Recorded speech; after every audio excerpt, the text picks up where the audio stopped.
I've been listening to a lot of those things. Like, don't take this as a vacation. This is like, you know.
Or is this projected for the camera? Because Yes, yeah. I don't see the need for this. I mean, I will stand. I don't see the need for this.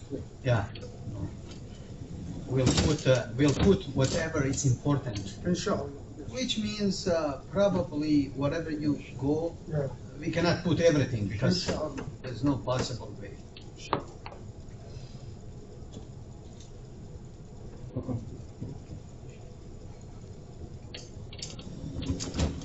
Okay, do we need that table?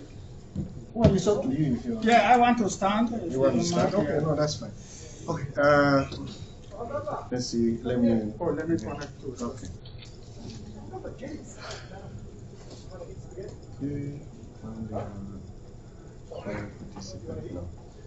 Assalamu alaikum wa rahmatullahi wa barakatuh. Wa alaikum salam. I hope you guys can hear me online. Can someone respond? I see 4 participants.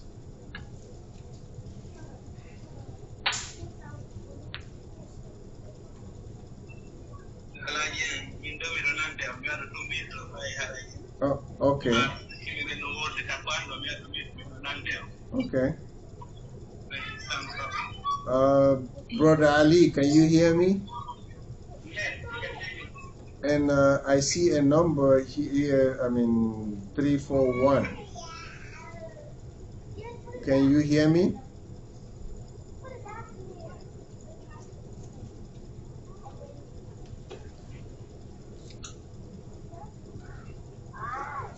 Okay, either way, inshallah, let's start now. It's already 2:10. Inshallah, whoever comes back later, they will join us. Alhamdulillah, we have Sheikh Abdullah here. He already be here on time.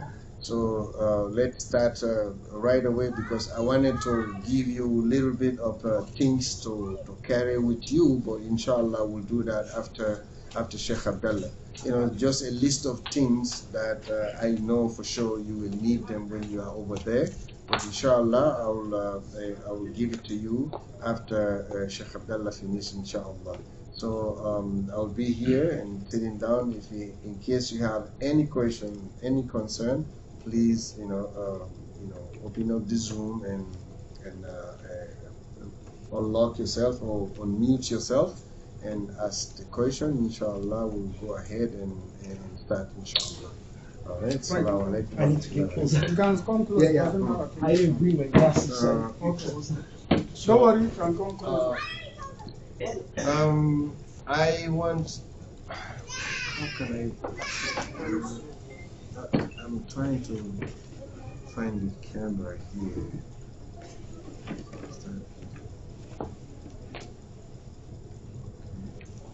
I can see you, Sheikh Mukhtar.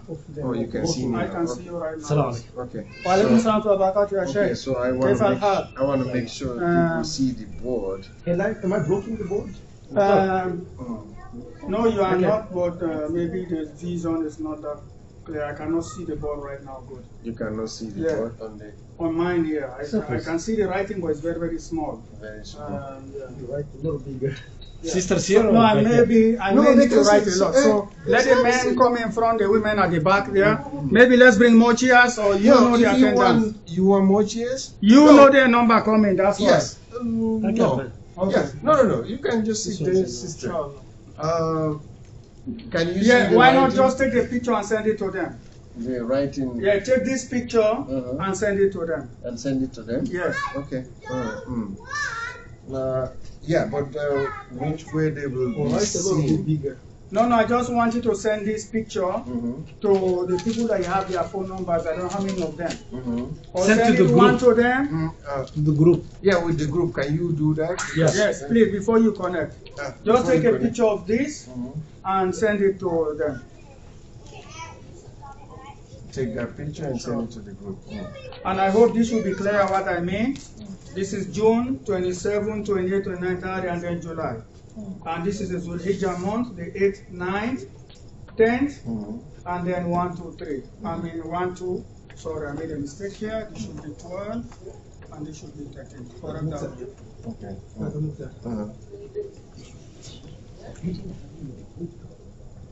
I did that. You send a message on the WhatsApp. Hajj 23. Have a seat, brother. Assalamu alaikum. You can move your seat up Yeah, here. bring it over here. Yeah, you can come and sit on this side. I don't see that. Okay. It's called Hajj 23.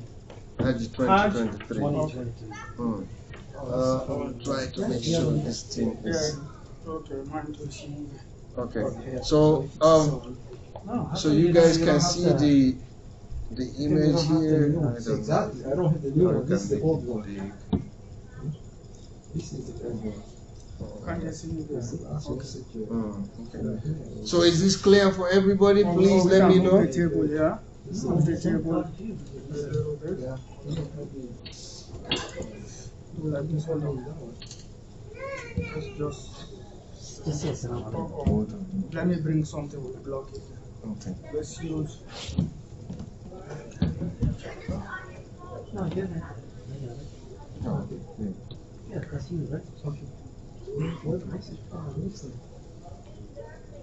Oh, must be two. Two groups, yeah. There's two groups. Oh, you create two. You create two. No. I create two. I am in the old one. Old one. Yeah, there's He's the in the old old one. one. Okay. And you create a new one. Create a new one? Yeah. You have two. We have two groups. Okay. Hajj Well, 23, Hajj 23. I'll He's in do it. one group and I'm in another group. Okay. All right. Well, Sheikh Abdullah. All right. Bismillahir Rahmanir Rahim. Alhamdulillahi Rabbil Alameen. والصلاة والسلام على أشرف المرسلين محمد سيد الأولين والآخرين وعلى آله وصحبه وسلم تسليما كثيرا. Assalamu alaikum wa rahmatullahi wa barakatuh, brothers and sisters in Islam. My name is Abdullah. I'll be helping you, inshallah, or guide you about how to perform the Hajj and Umrah in this short lecture, inshallah. So my assumption is that some of you already have some background.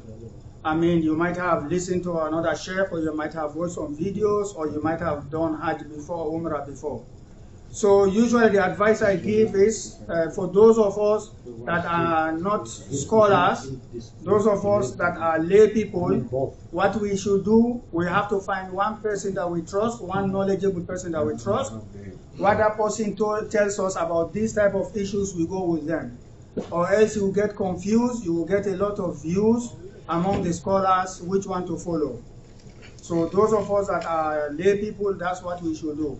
We should follow the people that we trust, that we believe they know about how to do it, we go with them. If you go online, there are so many videos how to do it. This person might say something that is different from this, and this person is different from the other person. So what I would suggest, if you trust what I'm saying, try to limit yourself to it. I'll try to focus on what you need to know. I will leave out some of the things that are, I will not say they are not essential, but if you leave them behind, it will not affect your Hajj, inshallah. And as we go also, if you happen to have any question, those of you on the connection, those of you here, don't hesitate to ask. If I say also, come in my sister, assalamu alaikum. Come. I'll bring more chairs. If I say something that is different from what you already know, that also please bring it up, inshallah. So the calendar I put up here is basically a projection of what the Hajj calendar should be. Based on the current calendar we have. It might change because of the moon sighting. So if this is the correct calendar that we assume it to be, the Eid that we usually pray, those of us that are here, is going to be usually on the 10th of Dhul-Hijjah. That's the day we pray the Eid, and then 11, 12, 13, the Hajj finishes. So that's why I gave you the June projection over here. So the June will be, 29th will likely be the Eid for us over here, and then Tariq the end of June, 1st, 2nd July. So inshallah, I'll ask question, I'll also ask our guide, and when you guys leave here, what location you guys are going to land in Saudi Arabia? Sheikh Mukhtar, can you answer that question for us? Well, for us in this group, we will be going through Riyadh. Okay, after Riyadh, where do you guys go? From Riyadh, we'll go to Medina. All right. Then from there, we'll go to Mecca. All right, so in other words, the short answer is, you guys are going to Medina. Yeah. Mm-hmm. Okay? Mm-hmm. Good, so that's the short answer. You guys are going to Medina. Because usually they don't fly from Riyadh, they go to Mecca direct. So, and the reason why we ask this question is because there is a potential for you to go to a place called Jeddah. Jeddah is like 34 to 40 minutes to Mecca drive, if you drive in a car.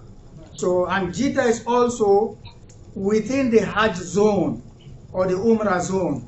That's why you need to know. That's why I was trying to ask him. So whenever you leave here to go perform Hajj or Umrah, you need to know where is your landing spot. If it's Medina, you're okay, you're outside of the Hajj and Umrah zone.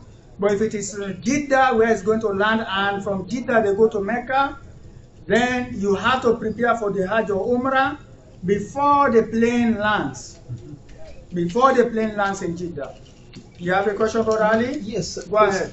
Because for us, it seems like we're going to get there a little earlier. Got it. You know, like a way earlier. No problem. Okay, so do we, okay. Cool. No problem. As long as you are going with him, my Yes. understanding is you guys are going to Medina. Yes. So I already got the clarification I was looking for. Okay. So for those of us that are not perform Umrah, I'm going to start to explain to you what the Umrah is, because that's what you guys are going to do first before you go to the Hajj. For the fact that you are going earlier than these dates. That's why I put the dates on the screen here so that you can figure out when you are going. So if you live there, you want to go to Umrah, one of the things that you make the intention, I'm going to make Umrah in your heart. And then when you leave here, you are going to the airport, you make the dua for travel. The dua for travel, if you know it. If you don't know it, inshallah, Allah will not hold it against you. But it's good we know those du'as. Subhanakallahumma, subhanalladhi sakhara lana hadha, wa ma kunna lahu muqrinin, wa inna ila rabbina lamunqalibun. Allahumma inna nas'aluka fi safarina hadha al-birra wa taqwa, wa min al-amali ma tarda. Allahumma hawwin alayna safarana hadha wa tu'anna buda. Allahumma anta sahibu fi safar wal khalifatu fil ahl. Allahumma inna na'udhu bika min wasa'i safar. وَكَآبَةِ الْمَنْظَرِ وَسُوءِ الْمُنْقَلَبِ بِالْمَالِ وَالْأَهْلِ. That's what they call the dua for travel. If you don't know it, that's okay. At least know the ayah in the Quran. Subhanallah, so when you fly here, you go reach Medina. That's where I'm going now. You reach Medina. Medina is outside of the Hajj zone. So you don't need to change any of your clothes. The clothes that you have here, that you wear everywhere, you can still have it on and be in Medina. You can come with me when we done. Hajj, assalamu alaikum. Walaikum salam. No class tomorrow. Okay. Okay, I'm here. All right. No class tomorrow, inshallah. Okay. So you're going to stay in Medina for some days. That's what I'm assuming, as long as you are going to go there before these days I have on the board. So I have the 27th of June, 28th of June, those of you online, 29th of June, 30th of June, 1st and the 2nd of July. Those are the Hajj days. That's why I put them over there. And then the below is the Arabic calendar. Fadal, my sister, have a seat. Wa alaikum assalam wa barakatuh. No mind, no problem, inshallah. So we just started. We, as a group where you guys are going first, they said you guys are going to Riyadh and then Medina. So if you are going to Medina, you need to know these dates here. The 27th, 28th, 29th, 30th of June and then 1st, 2nd of July. They cannot hear me? Okay, let me hold it, okay? Yeah, right on. All right. Thank you. So you're going to stay some days in Medina. So chances are you are going to visit some important places in Medina. And one of the important places in Medina is the Prophet Sallallahu Alaihi Wasallam's masjid. It's the masjid of the Prophet Muhammad Sallallahu Alaihi Wasallam. So when you are there before these dates, make sure you make use of that place. Make sure you try to pray your 5 daily prayers over there. Because each prayer is worth 1,000 prayers somewhere else, except Makkah. So try to pray there as much as you can, as long as you are there. So maybe minimum people will say 4 days, and the more minimum is 4 days. There is a hadith that people narrate the importance of that. Let's don't go into that. As long as you are there, try to pray at the Prophet's masjid as much as you can. And also visit the Prophet Sallallahu Alaihi Wasallam's grave. So this one, you have to be very, very careful because there is a lot of controversy, a lot of argument among the scholars. Like I said, if you don't know about this, don't go into it. Like I said, go to the scholar that you trust. So you visit the Prophet's grave. So if you go to the masjid of the Prophet Muhammad Sallallahu Alaihi Wasallam, let's say this is the masjid. Let's say this is a masjid and this is the Qibla. That's the direction of prayer. So the Prophet, the masjid, the Imam is around here. The Prophet's grave is around here. Sheikh Mukhtar, we can hear you here. Tell them to mute themselves. Sheikh Mukhtar, if you guys can lower your voice, please. Sure. Thank you. Tell them to mute themselves. So the Prophet Sallallahu Alaihi Wasallam's grave is around here. So there is a walkway through. Doors are everywhere.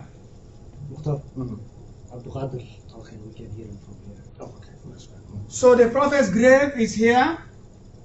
And then the second grave is Abu Bakr's grave. And then the third grave is the grave of Umar radiallahu anhu. So right now the way the construction is, all of them is inside the masjid. So those of us that are not educated, don't start to ask here, how can you pray in a masjid, there's a grave in there or not. If this is something you want to talk about, let's talk about that in another venue, another Friday, Jummah if you want, inshallah.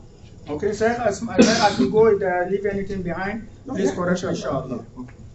So what do you do? Remember, I have not talked about, we talk about the Salah, sorry. So you go to the Prophet Sallallahu Alaihi Wasallam's grave, let's say, like we said, this is a masjid, you go through, the Prophet's grave is the first one that you reach on the left. He says, Assalamu alaikum ya Rasulallah, which everybody here knows. Peace be unto you, Prophet Muhammad Sallallahu Alaihi Wasallam, messenger of Allah. Then you go to Abu Bakr, you say the same thing, Assalamu alaikum ya Abu Bakr Siddiq radiallahu anh. You go to the third grave, you say, Assalamu alaikum ya Umar ibn Khattab radiallahu anh. And then you can make the dua for visiting the grave. There is a dua they call visiting the grave dua. It sounds like this. Assalamu alaikum ahla diyari minal mu'minina wal muslimin wa inna inshallah bikum lahiqun wa nas'alullah lana wa lakumul afiyah. You don't have to know this if you don't know it before, but it is good we know those things, inshallah. It's good to know this type of du'as, the du'a for visiting the grave, wherever you are in Minnesota here, wherever you live in the world, when you go to visit the grave, these are the du'a that are recommended for you to say. It means, peace be unto you people, the believers and the Muslims in this place, and inshallah we will join you. We ask Allah subhanahu wa ta'ala for you to have peace and tranquility. That's basically what the dua means. Okay? And then, just outside the masjid here, just outside the masjid, there is a graveyard around here. There's a very big graveyard, they call it Baqi'. Baqi', very important graveyard. Many Sahabas are buried there. Many great scholars of Islam are buried there. Some people make dua for them to die there so that they can bury them over there. And many of them it has happened, alhamdulillah. It's very important for somebody to die there. And also even to die in Medina. It's one of the places that somebody can make a dua for you to die there. Wallahu subhanahu wa ta'ala a'lam.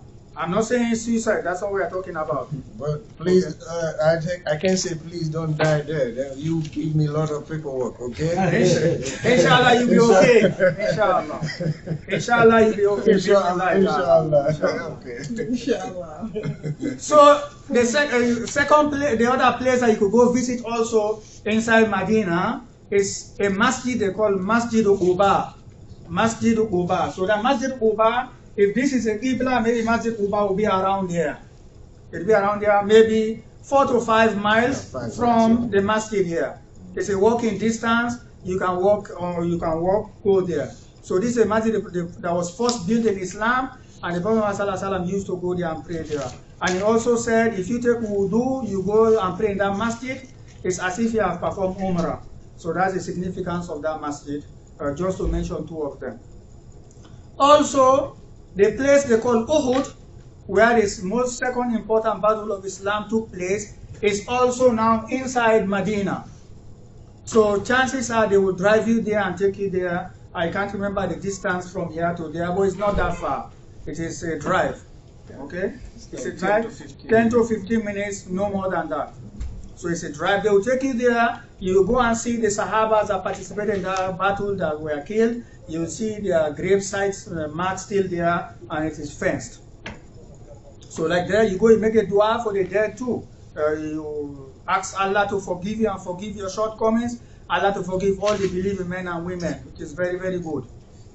And also, chances are they will take you to a masjid in Medina they call Masjid Al-Qiblatain. Masjid Al-Qiblatain. That Masjid Al-Qiblatain should be close to the Islamic University of Medina. So that one too is like 3 to 4 miles from this Masjid from the Prophet's Masjid. It's like 3 to 4 miles. It's all walking distance. So they will take you to that masjid, chances are, and that masjid they call it Masjid Al-Qiblatain because it has 2 qiblas, 2 directions. One of them facing Mecca right now, and then within there is a direction that was facing Jerusalem. Because that's what the Prophet ﷺ used to face before, and then Allah subhanahu wa ta'ala commanded him in Surah Al-Baqarah for him to turn towards Mecca. So they will take you there. So like I said, it's not that far from Islamic University, it's a walking distance. So these are some of the important sites that they will likely take you when you are in Medina. So it is not an obligation to go to these places if you go to Hajj or Umrah.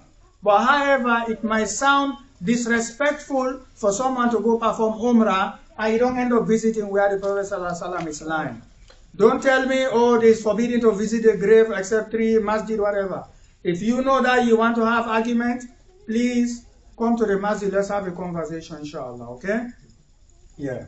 So that's the short explanation of what we do in Medina. Do we have any questions? Those of us online, those of us here, any questions before we go? So when you do that, is that part of Umrah? Exactly. So I already answered that question. It is not. It is not. It is not part of the Umrah. That's not part of Umrah. This is just a visit. Yeah. In general, it is recommended to visit the grave where the dead are. In Minnesota here, you go to the graveyard where the Muslims are buried, so that you learn the lessons out of there. Yes, brother, you want to say something? If I understood, that's only to get a lot of hasanat. Exactly. Hasanat. Exactly. Just to get more reward. It's not an obligation. It's not an obligation, but it is recommended. When we go to those places, we try to visit those places. There's a lot of argument among the scholars can you take a trip here right now just to go visit the Prophet's grave? Well, that's not what we are talking about here. If you want that conversation, we should have that outside of this here so that we don't get confused. Too much information that we cannot store in our minds. Wallahu alam, Allah is the most knowledgeable. So after you finish spending your days in Medina, you guys are going to head to Mecca. So Mecca is in the south of Medina. So by right, this should be the north, this should be the south. Okay? So therefore, this should be what? This should be the west, and this should be the east.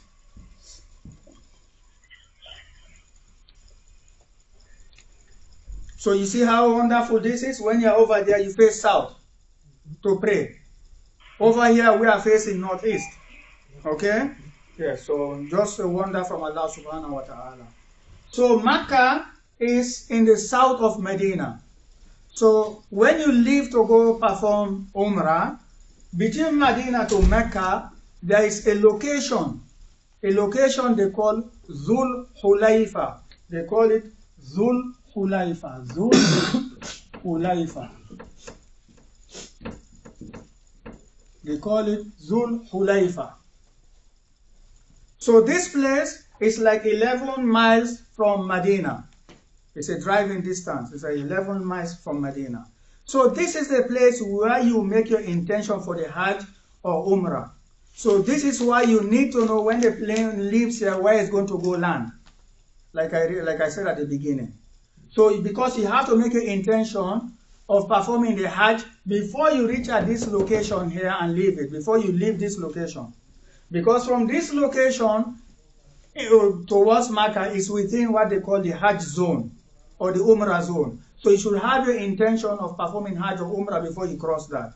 Otherwise, there is a penalty that you have to pay. You have to slaughter a sheep. You have to slaughter a sheep if you do that. Just to simplify, there are other things that you can do, but let's just limit it to that. So you have to slaughter a sheep if you pass this place without making intention of Hajj or Umrah. As long as that's what is taking you to Mecca. If it's one of those that is taking you to Mecca, if you cross this place, you have to put your intention before you cross that. Yes, brother? Can you make your intention in here before you even get there? Yes, you can do that, but by then you have not put on the Hajj and Umrah clothes. Oh, okay. Yes, so you can do that, but by then you have not put your Hajj or Umrah clothes on. You have to So this place is where you will likely put it on. However, if you are going to go through Jeddah and then from Jeddah to Mecca, Jeddah is already inside this zone. So you have to make your intention before the plane lands. So like 2 hours before the plane lands in Jeddah, they have to tell you, okay, those of you going for Hajj or Umrah that are going to drive from here now go to Mecca, which is 34 to 35 miles, put your Hajj intention and put your Hajj clothes on or Umrah clothes on. Clear? So when we get to this Zul Hulayfa, nah? so most likely we'll be driving from Medina to this place, yes. Towards Makkah, but we stop by at this place. Thank you. You got it, yes. That's what's going to happen. It's just like you are going to the airport, you stop at Minneapolis before you go to the airport here. Just But you can put it in Then Medina. you put your clothes. Yes, you can put your clothes in Medina and make the intention, maybe because of congestion. Yeah, exactly. You can do that. But you have to do that before you cross here. Or else you have to make that penalty that we said you have to slaughter a sheep. Yes, brother? So you can put ihrams in Medina, Correct. but intention you make. You before make it here, leave this. correct. Okay. Yes. Yes. Anyone has a question online? Yes, assalamu alaikum. Walaikum salam. Go ahead, brother. Yeah, for sure. It's going to be a lot of information to digest. I'm sure that Mukhtar will have kind of the digital roadmap for us to remind us as well, you know, what we go through step by step. I will let him answer that question, inshallah. He's with us. I will let Sheikh Mukhtar answer that question, brother. Okay, thank you. Assalamu alaikum. So it'll be like I think from understanding, he's saying like Brother Mukhtar would like give us like warning, hey guys, we're about to get to Zul Hulayfa. No doubt. Please, make your intentions. No doubt. And when you reach there, you're going to stay there maybe minimum 30 minutes. Okay. So you have time, inshallah. You have time. As long as you are going to reach there before these important days for the Hajj. These days do not move. It's like Ramadan. It's like Ramadan. When Ramadan comes from here to here, that's when you fast. You cannot fast Ramadan before those days. The Hajj, the same thing, has to be here. The Zuhr prayer has to be Zuhr. You cannot pray before the time. So this is like that calendar. Yes, Hajj, do you have a question? No. Thank you. So when you reach here, there's a masjid there to pray. They have restrooms where you can take a shower, where you can prepare yourself for the Hajj or Umrah. What do you do to prepare yourself for the Hajj for Umrah?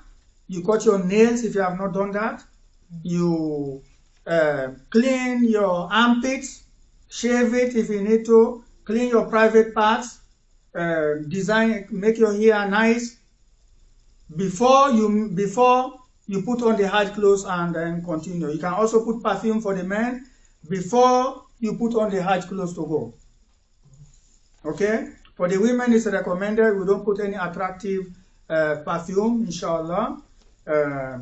So those are some of the things you could do before you get ready for the Hajj itself. So basically, is that where you cut your hair? No, that's not where you do it. Okay. No. So you just get ready, Yes. just like shower. I'm not saying cut, you can design. That's why I use the word design. Okay. Just to make your hair look The good. comb your hair. Yes, exactly. You can use the word comb. Yeah, good. So, after that, it is recommended you pray 2 rakah in that masjid. It's not an obligation, but it's recommended you pray 2 rakah. And when I say 2 rakah, I expect that we all understand what that means. You just like you pray 2 rakah before Zuhr or 2 rakah after, that's what I mean. It's clear? Yeah. Good. And then you make the intention to do Hajj or to do Umrah or to combine Hajj and Umrah. So, but for the fact that you guys are going to reach there going to reach to Mecca before these days, I'm going to assume that you guys are going to do Umrah first. Yes. Okay. So if you are going to do the Umrah first, so when you finish doing all these dress, you put on your dress clothes, which I'm going to come and explain. You say Labbaik Allahumma Umratan. Labbaik Allahumma Umratan. Just add the word after Umrah, after Labbaik Allahumma, which maybe we all had it. And the Hajj clothes for Umrah clothes for the men is just a towel like a lap that you put over here, and then you put the other one over your shoulder. Okay? As for the women, just like our sisters are dressed, with the hijab on, with the face not covered. The face should not be covered except in extreme circumstances where you are afraid of some temptations from some men. The women should not cover their face during the Hajj, except in extreme circumstances wherein there's a possibility for fitna from some men. Okay? Is that clear? Good. So, and then you keep saying, Labbaik Allahumma labbaik, labbaik la sharika laka labbaik, innal hamda wa ni'mata laka wal mulk la sharika lak. You keep making this dua, repeat it over and over and over and over and again on your trip. What's the meaning of this dua in short? Is you have answered to the call of Allah subhanahu wa ta'ala, and Allah is the only one worthy of worship. There are no partners that associate with Him. He is the one that has the power. He is the one that deserves gratitude and thankfulness. And He is the one that is able to do everything. So that's the summary of that dua. If you don't know it, inshallah, Sheikh Muhtar will maybe teach you guys on the way, or just repeat after the people that know, inshallah. So try to repeat this dua and avoid talking about other things, or just focusing on taking pictures, showing people online where you are right now. There are a lot of times for that, inshallah. Let's focus on this ibadah. It's very, very important. So you keep saying that dua, maybe some of the prayers will meet you on the road. So while you're on the road, as we all know, you can reduce your 4 rakah prayers to 2. So if the prayer meets as a masjid, they are praying 2 there, you can join them, pray 2. If happens that the imam is praying 4, you join them, you pray 4. Because maybe that imam is regular, that's where they live. It is not a travel for them, so it is not it is not a requirement for them to cut down their prayers. So you pray with them 4 if they pray 4. And avoid all these arguments the scholars are going through, those of us that are not knowledgeable that we don't know about. Okay, Namia, Sheikh, go ahead. Yeah, just traveling from Medina to Mecca, inshallah. No. Like Sheikh Abdullah was saying when you come to Dhul Hulaifa. Dhul Hulaifa, in case, because I know sometimes this will happen, we might be traveling with the train. So inshallah, when you arrive around Zul Hulayfa, they will announce it. So you can from there say your niyyah. So because sometimes if you travel with the train, you feel like, okay, when you going through there, you are passing it. No, they will announce, they will slow down the train and tell you, hey, you can make your intention for the Umrah, inshallah. So that's, because nowadays sometimes people use trains, sometimes people use buses, sometimes people use private cars. But most likely we might use the train. Not everybody from America understand Arabic. That's your job to also to repeat in English to the people. Repeat in English, like Yes. He said translate.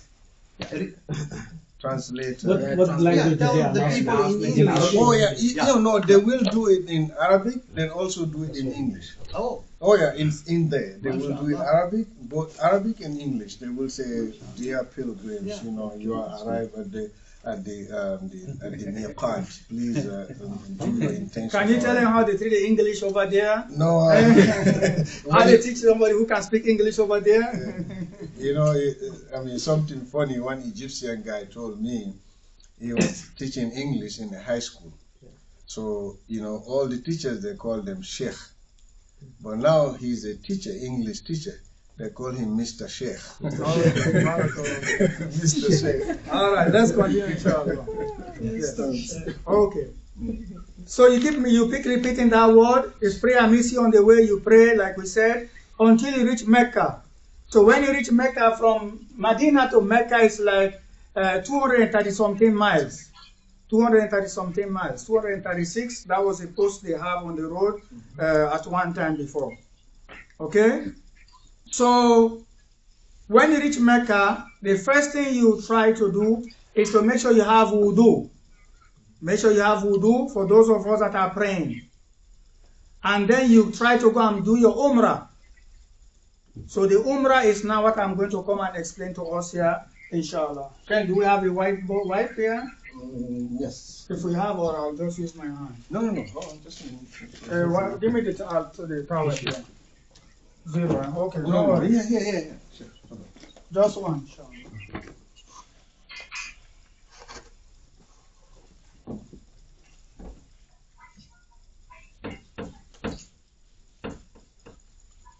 I know most of us here can read, but when you go there, just before I forget, try to remember the doors that you go through. The doors, each doors have numbers in the masajid. Try to remember so that when you go out, try to go through that door so that you don't get lost. Don't say it's impossible. The loss that could happen to you is for you to take longer than required. Where you should have taken 30 minutes to get out of the masjid, maybe end up taking 1 hour or more. Okay? So try to know the door that you go through. You want to ask something, Sheikh? Yeah. And also remembering the door, that doesn't mean you go there, you leave your shoes there. No. Inshallah will give you a bag, you put your shoes in there. Because if you go like the way we use in Masjid here, you go through the door, you leave your shoes there, forget about it. Inshallah, you have something, you put your shoes in there, everywhere you go, you just put it right in front of you and you pray. Question, Sheikh. Yes, brother. When you go tawaf, you are required ihram, just 2 pieces of clothes. Correct. How about when you have a bag with you? No. Is that I cannot say damaging, but is that okay while you are doing tawaf? So your question is whether you can carry it with you. Exactly. Yes, there is nothing wrong with you having that with you. Inshallah. Thank you. Yes. So when you reach the masjid, try to remember the door that you go through. The doors all have numbers. If you can, they all have English too, let alone Arabic. So remember the door's number so that when you are going out, you can use that same door to go out to your hotel or whatever. Remember, you still have your Hajj or Umrah clothes. When you reach, make sure you have wudu. If you don't have wudu, they have places where you can take wudu at the masjid. After all, it's a masjid. Why shouldn't they have a place to take wudu? All right. So that's the Masjid Al-Haram. That's the Masjid Al-Haram, Mecca. So now you're going to Mecca. Let's just demonstrate. Let's say this is the Kaaba. That's the Kaaba.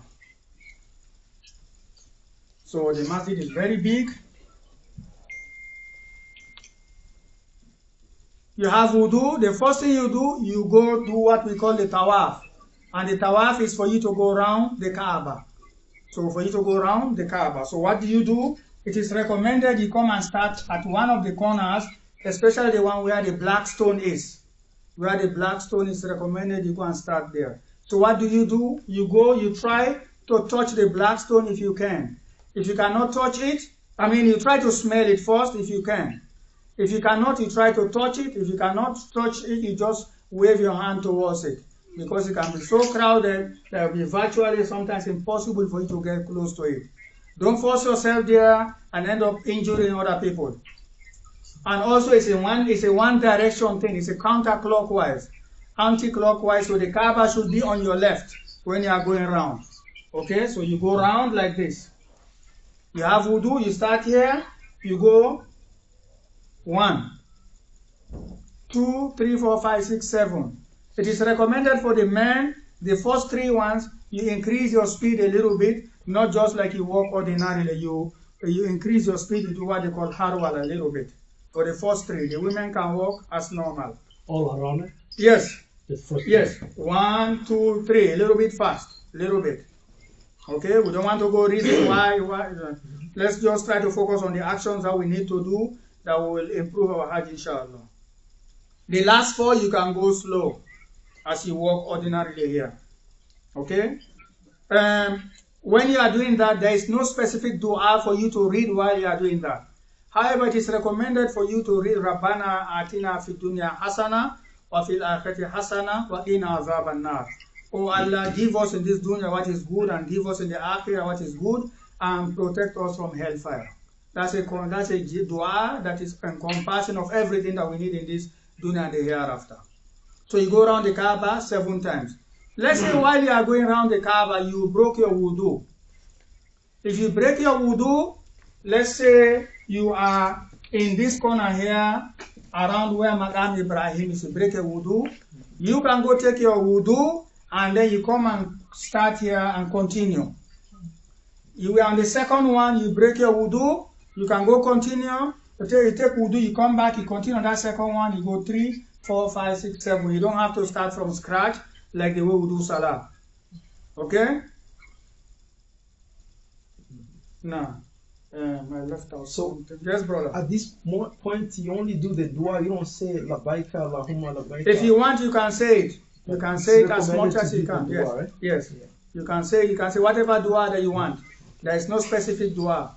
Yes, you can say whatever dua. And also the men, if you want, you can take out your right shoulder. If you want to, you can take out your right shoulder while you are performing the tawaf. You don't have to do it, it's not a mandatory thing. Okay? Yeah, so you go around the Kaaba 7 times. So for the women, if it happens to fall during the time of your period, if it happens to fall to do this during the time of your period, you should not do this. Because this one requires for you to have wudu. So if you are in your period of when you are not clean, don't go around the Kaaba. Don't do that. Because going around the Kaaba is equivalent to praying the Salah. Okay? Also, while you are doing the Tawaf, if they call to pray and it's time to pray one of the 5 daily prayers, you can stop the Tawaf where you are, pray with them. When they finish Assalamu alaikum, you continue your Tawaf until you complete your 7. Is that clear? Good. So after you finish this, doing the Tawaf, there are some recommendations around there that they recommend you do. One of them is for you to go and stand at a place they call Maqam Ibrahim. Maqam Ibrahim is a place where Ibrahim alayhi salam stood up when he was building the Kaaba. It is recommended you go pray 2 rakahs there. You read Qul Huwallahu Qul Ya Ayyuhal Kafirun on the first one, you read Qul Huwallahu Ahad on the second one after Surah Al-Fatiha. Okay? And when you are praying there, you have to make sure you face towards the Kaaba, because that's where we face to pray all our Salah. So if this is the place where the Maqam Ibrahim is, you cannot come and turn this way to pray. You have to turn like this so that you face towards the Kaaba. Even a slight portion of it is okay. You can come and point here as long as it touches one of the directions of the Kaaba. So when you are within the masjid, just a clarification, for the fact that you can see the Kaaba, your direction should be accurate. It should point towards the Kaaba. So If you are outside like us here, we are just taking an estimate. So you don't necessarily have to pinpoint a direct correlation to the Kaaba, inshallah. You have a question, Brother Ali? Good. Yeah, I have a question. Yes, brother. Hold on, brother online, hold on. That the 2 rakah you asked where you should stand one and perform, do you say it loud or do you just whisper to yourself? You pray like you pray 2 rakah before the Zuhr. Yes. Anyone has a question online? Going around the Kaaba for some time, is only one time ritual, or you can do that every day? Can you repeat your question, brother? I would like to know, like, turning around some time is only one time in, or something you have to take basis? So if I understand your question is, when you go there, you want to do the tawaf, you do that 7 times. Is that the only time you can do it, or you can do it after that? Am I correct? Yes. Okay, good. So when your umrah is done, you are there for the next day, the 3rd day, the 4th day, you can go and do tawaf. You can do as many as you want. There is no limit on that. You can go once, you can go twice, you can go 7 times and then stop. That has nothing to do with the umrah anymore. If you want to do the umrah while you are there, which is something I didn't want us to go through right now, but I will answer that. It is recommended you go outside of Mecca.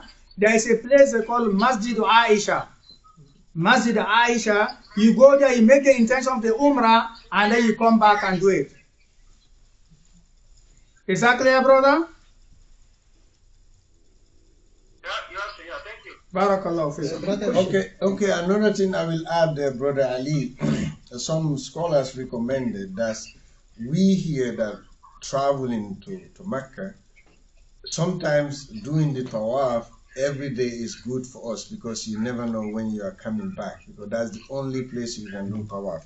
But that tawaf you can just do 7.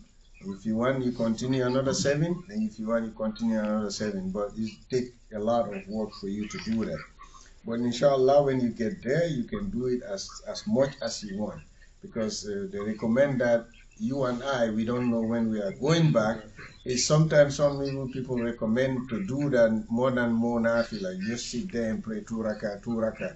Instead of that, just go do tawaf if you can. That would be much better for you, inshallah. So, quick question. No.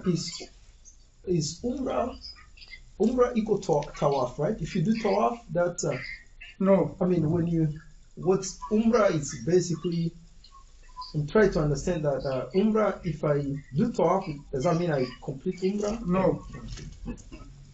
I'll explain everything the umrah, then I'll repeat it. Yes. Yeah, brother Abdullah. Now, When you say go to the Masjid Aisha, yes. you are not out of Hajj zone. Exactly. You are not out of Hajj zone. So that's why I said I didn't want us to go into all those details. So that's a masjid because Aisha got her period over there. One of the women got her period. So she felt that if she goes, her Hajj will be incomplete. So I don't remember if it was Aisha or who. So the Prophet ﷺ recommended she go to that place. Right. Yes. Thank you. Just to make it short, let's don't go to too much history. So the Umrah is still what I'm explaining, brother. So you go around the Kaaba 7 times. It's recommended you go pray 2 rakah behind the position of Ibrahim. And inside the masjid also you have what they call the Zamzam water. The Zamzam water is all inside the masjid. So this is the Kaaba. So they have the well here where the bill is. You can go downstairs. You go see the well. They design it. They have pumps there where you can go drink. You can take a shower there. Don't take your clothes off. You can take a shower, throw the water over you with the ihram on. Okay, you can go take wudu over there too. However, there are no restrooms there. The restrooms are inside inside here. All the things is designed, but it's outside a little bit at the edge of the masjid. So they have restrooms if you want to use a restroom. Do you have a question for Ali? Good. And also the bigger Zamzam now you cannot see it. It's all on gallops. Okay, they change it now. You cannot go down anymore. Everything's covered. Okay, so before you can go down the stairs just like you go down to your basement. They have it there. Alhamdulillah. Good. So you drink that water, you make dua, whatever dua you want to make for Allah to answer it. Because there is a hadith that says, Ma'u Zamzam lima shuriba lahu. The water of Zamzam is whatever it is drunk for. So you can make whatever dua that you want to do that, inshallah. Brothers, I don't know. Can you mute yourself? Someone is there. Is very loud. Hello? Brothers, can you, someone is leaving their microphone on. Can you mute yourself? Good. Assalamu alaikum. So when you finish the Zamzam, it's not an obligation, all of that. The only obligation is for you to go around this 7 times. All the other ones are not. But it's take opportunity for them, just like our Sheikh just said. And then you go do what they call the sa'i. The sa'i, let's say this is a walkway here. The sa'i is a tunnel, we can say. It's a tunnel inside the masjid. It's a tunnel, maybe you guys have seen the picture, you see people walking, going back and forth, not circling. The circling is the Kaaba. So it's a tunnel. At the beginning of the tunnel here, they call it Safa. At the end of the tunnel here, they call it Marwa. Okay? So what do? You come, this is a hill, and this is a hill. So down here is a valley. It's a valley down here. So you come to this hill here, you turn towards the Kaaba. You can say Rabbana Atina Fid Dunya Hasana, like we said before, or you read the ayah in Surah Al-Baqarah, Inna Safa wal Marwata man sha'airillah faman hajja al-bayta wa itamara fala junaha alayhi yatawaffa bima wa man tatawwa khairan fa inna Allaha shakirun alim. If you don't know it, no problem, inshallah. Okay? You make that dua, you face towards the Kaaba when you are doing that. And then you walk or you increase your speed a little bit to walk towards the valley here. When you reach in the valley here, you increase your speed more and then you go to Marwa. Now they have the green lights there. Yes, so they have 2 green poles to highlight that for you within the valley. So this is the valley here. So you can walk, when you reach, increase your speed a little bit, and then when you cross, you reduce your speed, you go to Marwa. So that is one going. And then you do the same thing at Marwa, you make that dua, Rabbana Atina Fid Dunya, you facing towards the Kaaba, and then you return back to Safa. That's 2. From Safa to Marwa is 3, Marwa to Safa is 4, Safa to Marwa is 5, Marwa to Safa is 6, Safa to Marwa is 7. So in other words, you're going to start at Safa and you're going to end up at Marwa. It's clear? Now. So, yes, brother. Sheikh, Now. on the end, when you do 7 times, Correct. on the corner, Marwa, where you end Yes. your side, Yes. people say they make 2 rakah there too. I don't know about that. That's what I want to be clear. Okay, I don't Is it know about that. obligation or not? Or No, in terms of obligation, I don't believe that. But I don't know about the 2 rakah. Yes, brother. So Marwa and Safa, is there any recommended place that you start from for, or you can start from anywhere? You must start from Safa. It's a must. You have to start from Safa. And that's what the Quran said too. When the Prophet ﷺ read that ayah, he said, Ibda'u bima bada'a bihi Allah. That's why I didn't want to go into all these evidences. I just want us to limit ourselves to the actions. So he said, start with what Allah subhanahu wa ta'ala started. So he started mentioning Safa before he mentioned Marwa. And when the Prophet ﷺ did it, that's why he did too. So we understand it, and after the tawaf, the next obligation for you to do is to go Safa and Marwa 7 times. When you finish that, you go, I don't know how long it will take for you to go for you to start your Hajj, but I recommend you, the man, you just cut your hair. You cut. You just cut all over a cut. They have some barbing place over there. You go in less than 15 seconds, they are done. Okay. Eh? Barber shop? Yes, Oh, barber shop. Oh, that's the way they say it over here, eh? Barber shop. Yeah. All right, great. So you go there, you cut your hair. They do it for you. You pay them. Maybe you guys already arranged that. I don't know. Yes, Hajj. Shaq, do you know the verse number of the dua? Going here? Yeah. Yes, I will give it to you. We'll send it. I will give it to you. Why can't you find it while we are doing that? So that you can show her right Do away. you mean the ayah? Yeah, the ayah, the number. Yeah. Surah Al-Baqarah. Yeah. Second juz. Sheikh Abdullah, Naam ya Sheikh. when you finish tawaf, sorry, I go back. No Just problem. when you finish tawaf, and then you drink Zamzam, you prefer 2 rakah. Correct. Drink Zamzam. Do you necessarily have to have wudu for the Safa and Marwa? No, thank you for that clarification. Jazakallah. Oh, yeah. Thank you for that That's very clarification. important. Yes, thank you very much. Thank Good. you so much. So yeah, it's a point I left out. So going here to here, A to B, it's not required. You don't have to have wudu. Okay, it's not an obligation for you to be in wudu status to do this one. But this one, to go around the Kaaba, you must have wudu. Okay? So when you finish Safa al Marwa, you go shave your head for the men. For the women, we recommend you go, there is a private place for you, the women. You go, you hold your hair. One of you guys do it, and then you give it a cut at the top. You're done. So after you finish that, that is the end of what we call Umrah.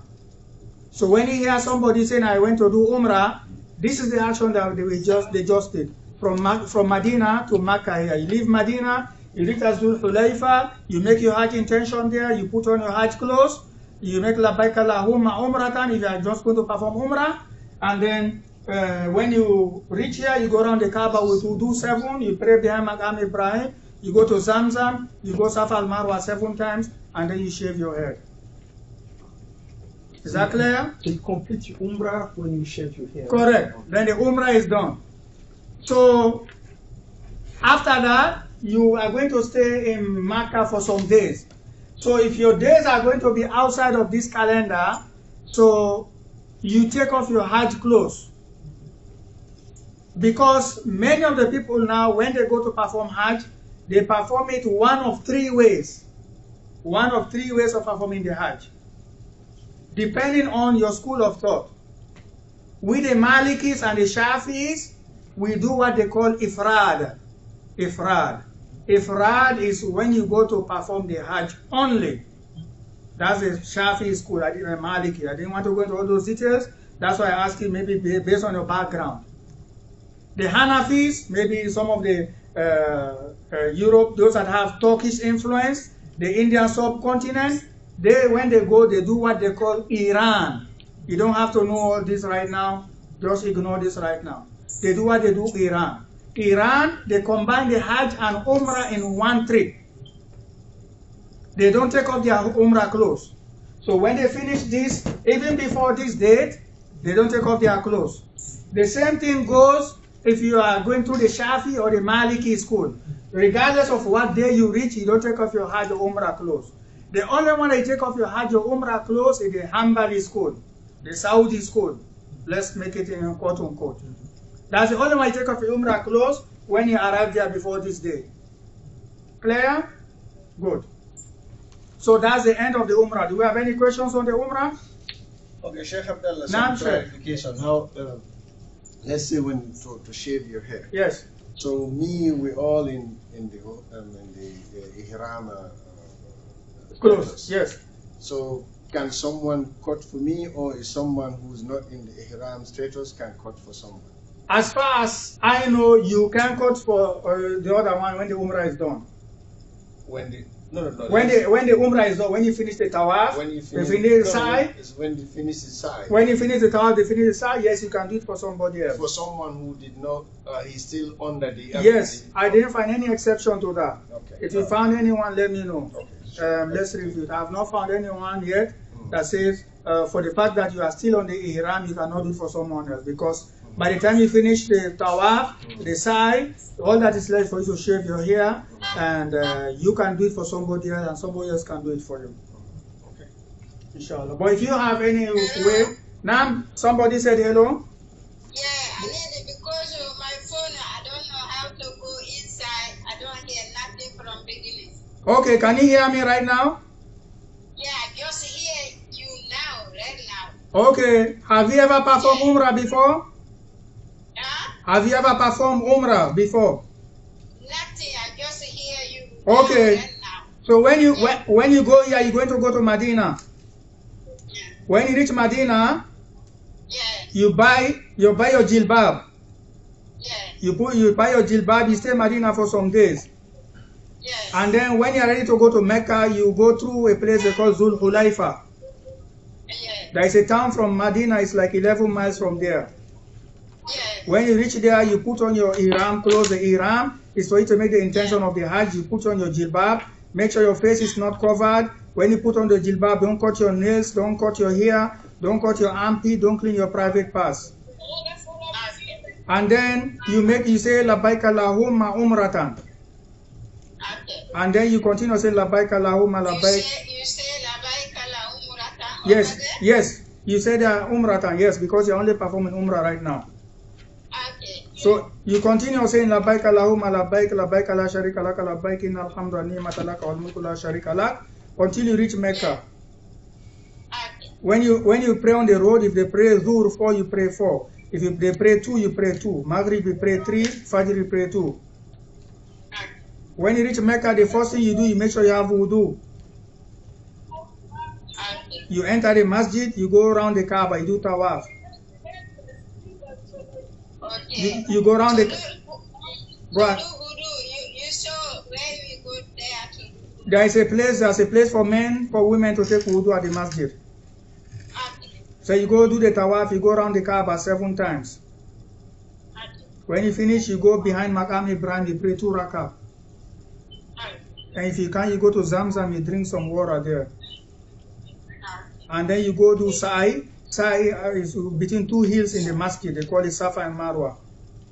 Yeah. You go to Safa, you move from Safa, you go to Marwa, that's 1. And then you move from Marwa to Safa is 2. Okay. Safa to Marwa is 3. Yeah. Marwa to Safa is 4. Yeah. Safa to Marwa is 5. Yeah. Marwa to Safa is 6. Yeah. Safa to Marwa is 7. Yeah. When you go to 7, then you go to the women's place. You take a scissors, you gather your hair, you cut a little bit on your hair. You cut your hair. Okay. You gather it, you gather at the middle, like you do for your daughters at home. Then you take a scissors, you cut a little bit. Okay. Now before to go there, you're not gonna braid it with hair. You just leave like that. Yes, leave it like that. I recommend you leave it. Before you go in. Yes. Okay. I'm not saying it's compulsory or what, I don't know. So, but leave your hair so that you can easily cut. You can gather it and give it a 1 cut. Okay. So that's the end of the You hear from here. yes, that's the end of the Umrah. Okay. And then you take off your Umrah clothes. You're going to stay in the Makkah there for some days before the Hajj starts. So now we're going to continue with the rest of the group and you, inshallah, okay? Okay. Thank All you. right. Thank you too, my sister. So now, yes, brother. My brother, No. I mean The ayah, in Safa. this is all I want to ask. So for those of you who want to know the ayah, Inna Safa al-Marwata min Sha'irillah, is Surah Al-Baqarah, the second surah of the Quran, ayah 158. Ayah 158, 158. Second ayah 158. Good. So we're going to start to explain the Hajj now, inshallah, okay? So the Wa alaikum salam wa barakatuh. You have a question, brother? Yes, brother, I have a question. Go ahead. Regarding doing tawaf, Yes. he said there is nothing to say besides maybe right? Correct. There is no specific dua to read. Yes. Okay, when you reach the Yemen to the corner of the black stone, do you say anything or just keep going around for 7 times? There is not a specific dua that you have to say. No, he's trying to maybe say Baina Rukmun Yamani wal Hajar al-Aswad. Yes, there is no specific dua for you to make. No specific dua that said when you are at this place, this is a dua that you should make. Okay, so when you are the starting point of the black stone, you don't say nothing? No, I'm not saying you should not. No, I'm not saying you should not say nothing. I'm saying there is no specific dua. You can make any. You can make any dua that you want. No, I'm saying when you raise your hands, you don't say nothing? You don't have to say anything. Oh, okay. You don't have to. Remember, I'm going to do obligations. I'm trying to focus on the things that will break your Hajj or that will reduce the value of your Hajj. That's what I'm trying to focus on, inshallah. So you just get on the top and you start to do tawaf, that's it? Inshallah, you make whatever dua that you want for you, for your fellow Muslims, for everybody that asks you to make dua on their behalf. Because I see people raise their hand and say Bismillah Allahu Akbar. Yeah, if you want to say that, you can say that. It's not an obligation that you have to say. There is a dua, the Prophet said, Sadaqa wa'ada wa nasara abda wa hazama al-ahzaba wahda. But I don't want to give people so many du'as and they become confused. It's not an obligation. You don't have to say it in order for your Hajj or Umrah to be complete. You just say Allah Akbar or another dua because we don't know. Inshallah. Yeah. Inshallah, my sister, yes. Yes. Okay, my brother, the question you asked, inshallah, that's where the guide comes from, inshallah.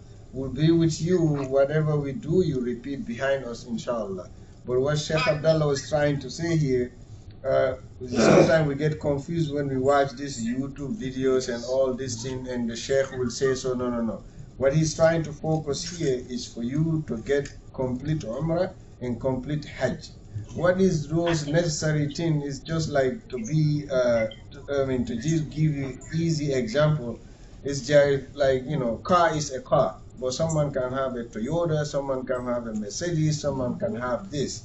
Those all is accessories. So the only necessary thing, that's what he's trying to focus on here, inshallah. When we are together, whatever we are saying, you can repeat that, like the Labbaik Allahumma Labbaik. If you do not memorize it, inshallah, from Medina all the way to Makkah, will be repeating the dua. You can say it after the person who's repeating it. So when we're doing tawaf again, the person who leading you can say and make dua. But for me, as Sheikh Abdullah said, I don't have anything specific. You can just do it and go and do the tawaf according to what is in the books. But all these extra things, don't worry about them, inshallah. Okay? Inshallah. All right. Assalamu alaikum. So now we come to the Hajj. So the Hajj itself, it starts on the 8th of Zulhijjah. The 8th of the Zulhijjah, the last month of the Islamic calendar, that's the day the Hajj starts. So if our calendar is correct right now, it's going to be on the 27th of June. So that day, that morning when you wake up, you pray your Fajr prayer, you put on your Hajj clothes, just like you did when you're outside of Mecca. And then you say, Labbaik Allahumma Hajjan. Labbaik Allahumma Hajjan. Yes, brother? Do you have to go outside? No, at your hotel, if you end up sleeping at a masjid, you put on your Hajj clothes there and say Labbaik Allahumma Hajjan. That's after Fajr prayer, and then you head to a small town all within the Mecca, they call Mina. You go to a small town within Mecca, they call the place Mina. Maybe it's maybe no more than 10 miles. No more than 10 miles, a walking distance that the young ones can easily walk on foot. Okay? Not even the old ones can walk. Yes, Alhamdulillah. Alhamdulillah. Because there's no car. Okay, the traffic will be so congested. Okay? So when you leave wherever hotel you are, you don't have to go pray 2 rakas a masjid, any of that. From there, you head to this place they call Mina. Mina, you and your group. So Mina here, this is a place you see those white tents that you see on those videos, thousands and thousands of them, all white. Okay. So Mina is where you're going to go pray Zuhur.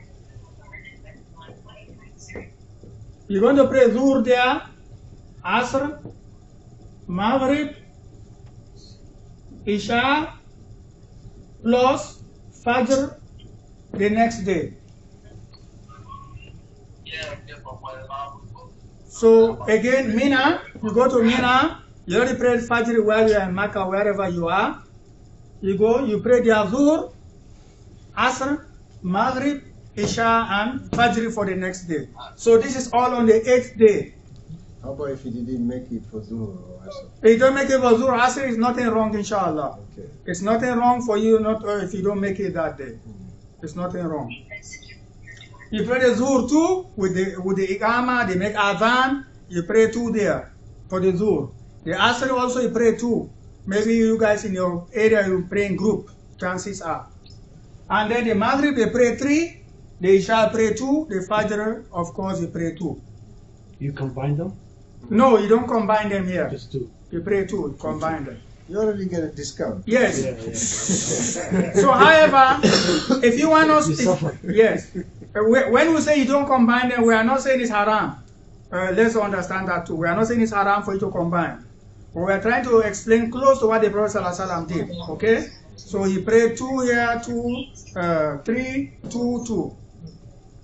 We are not saying it's haram for you to combine or you have broken something serious. Yes, brother. So he pray all prayers, but he short them, but he didn't pray them together. Correct. Combining them. Yeah, he didn't combine them, yes. Okay. He didn't combine them. But I'm not saying if you combine them, you are wrong. That's not what I'm saying. Yep. I'm not saying somebody, if you decide to combine them, you are wrong. I'm not saying that. But also, aren't you praying Jummah with people? Yes. Yes.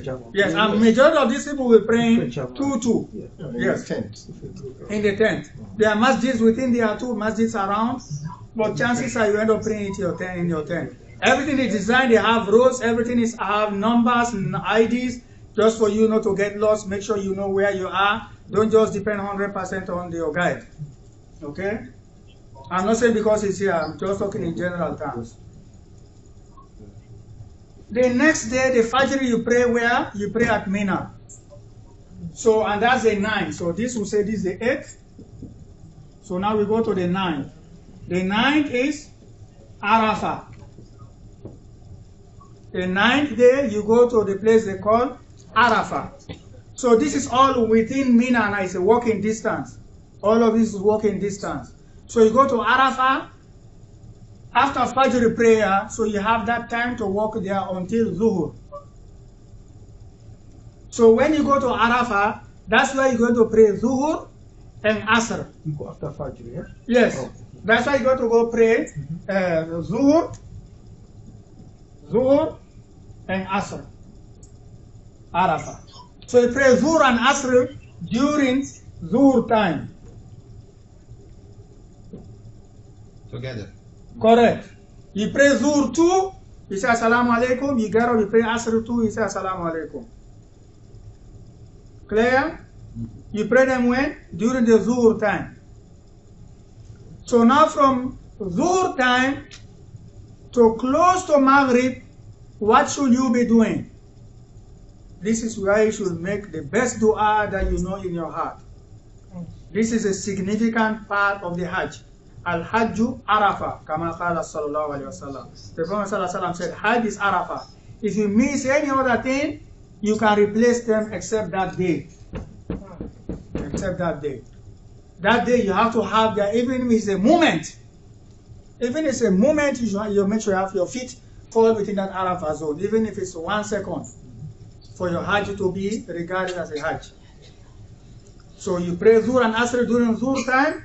From that time to sunset, you continue making dua. So in other words, you should not be praying by then. You should not get up to pray 2 rakah, extra rakah. What should you be doing?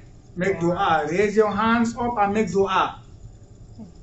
You don't have to go to the place they call Mount Arafah, Jabal Arafah. You don't have to go there. You can go to the bottom of the hill, but it is not a requirement for you to climb up the hill. You won't be able to do it. Okay. Because people go there right after Fajr. You go there even, I don't know, maybe they sleep there. But for some reasons, you cannot even go to the mountain. No. But inshallah, before Hajj, we can go and visit so you can see. Sure. Okay? So between Zuhr to Maghrib to sunset, you just keep making dua. So the Prophet ﷺ said, Afdalu dua, dua yawmi Arafah. He said the best dua is the dua of the day of Arafah. Wa afdalu ma qultu ana wa nabiyuna min qabli, and the best dua that I said, me and the prophets that came before me, is La ilaha illallah wahdahu la sharika lah, lahul mulku wa lahul hamdu wa huwa ala kulli shay'in qadir. There is no one worthy of worship except Allah subhanahu wa ta'ala. There is no partner with him. He's the one that has the dominion, and he's the one that deserves the thanks, and he's the one that's able to do everything. That's the simple, short explanation of the dua. So if you don't know any dua, at least try to know this one and keep repeating it and make as much other dua that you can. So that's why I'm giving this time span. Remember, since we pray Dhuhr now until sunset, you are asked to make dua. Make dua, dua, dua, dua, dua, dua. I don't know how much I will emphasize this. Don't focus on backbiting, talk about other people, or just taking around videos, sending it live. Take your time and focus on worshiping Allah subhanahu wa ta'ala for this moment that we are there. Clear? Ask this. Sister, do you want to say something? Any dua you can say that. Yes, inshallah. Or at least try to remember La ilaha illallah wahdahu la sharika lah lahul mulku wa lahul hamdu wa huwa ala kulli shay'in qadir. The dua have to be Arabic? No. The brother just asked whether the dua has to be Arabic. I said no. You say when it Joshua. Yes, my sister. Yeah, you say when you go to Arafah, you say Yom Arafah or you say what? I don't understand. You don't have to say anything on that. Okay. Thank you. So the after Asr, I mean you continue making dua until sunset. As the sun is setting, you go to a place they call Muzdalifa. Muzdalifa. You go to a place they call Muzdalifa. The ninth. Muzdalifa is where you're going to go pray Maghrib and Isha. You pray Maghrib and Isha during Isha time. So Maghrib plus Isha during Isha.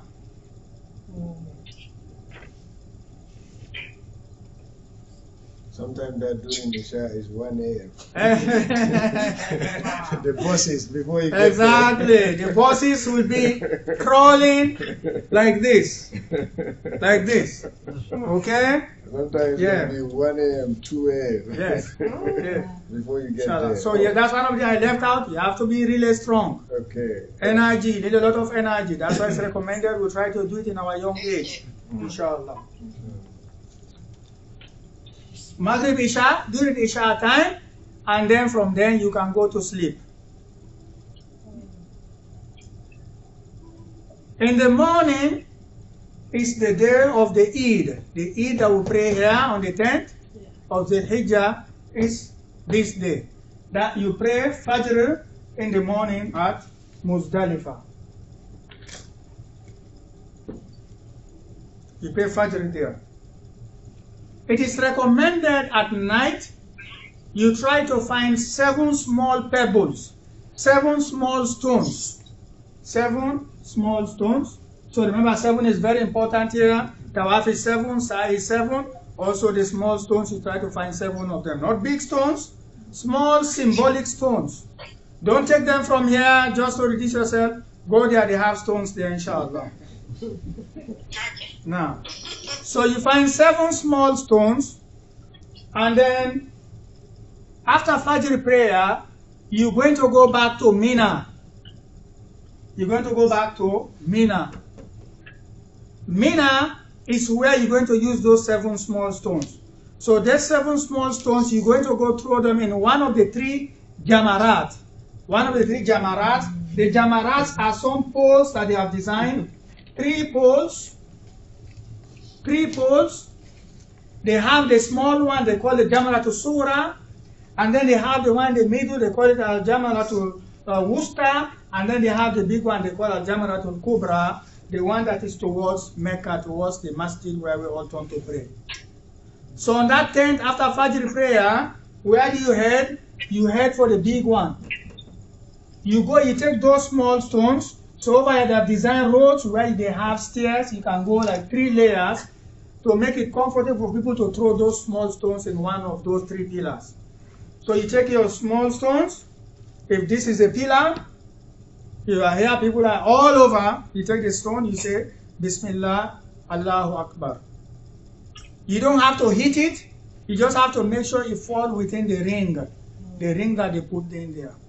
You can stay far, but don't throw the stone on somebody or having big stone. You end up injuring some people over there. Find a very small one, just something symbolic. Bismillah, Allahu Akbar. Bismillah, Allahu Akbar. They show a video of somebody in the last Oh! like this. That's what I'm Not that, laughing inshallah, at. okay? And somebody went and took their shoes. Shaitan. Yes. Don't do all of that. Just take those small stones. Bismillah, Allahu Akbar. You do that for how many? 7 times. So when you finish throwing those 7, yes. So when you finish throwing those 7 stones, then there are 3 other things that you need to do. The order is not mandatory. The order in which you do them is not mandatory. However, it is recommended you go first, you shave your head, and you shave your head. For the men, where you go, you clean your head now. For the men, the most recommended is for you to clean your head just like your forehead looks like, to make it clear, okay? If you can't, you can just cut your hair. The same thing for the women, you go, you grab, you cut. Yes, brother? That's after you do Jamarat. After you do Jamarat, yes. After you throw the stone on one of the idols. So 3 things that you have to do. The order of them is not mandatory. Recommended you go, you shave, and then you go, you slaughter an animal. That's what they used to do before. Now, that slaughtering is all included in the quote-unquote in the Hajj package. Somebody is going to do that on your behalf. So you go to slaughter a sheep for 1 person, or a camel for 7 persons, or a cow for 7 persons. So 7 people can combine and slaughter a cow or a camel. Now, like I said, I think the Hajj organization over there is taking care of that. You just give your dough.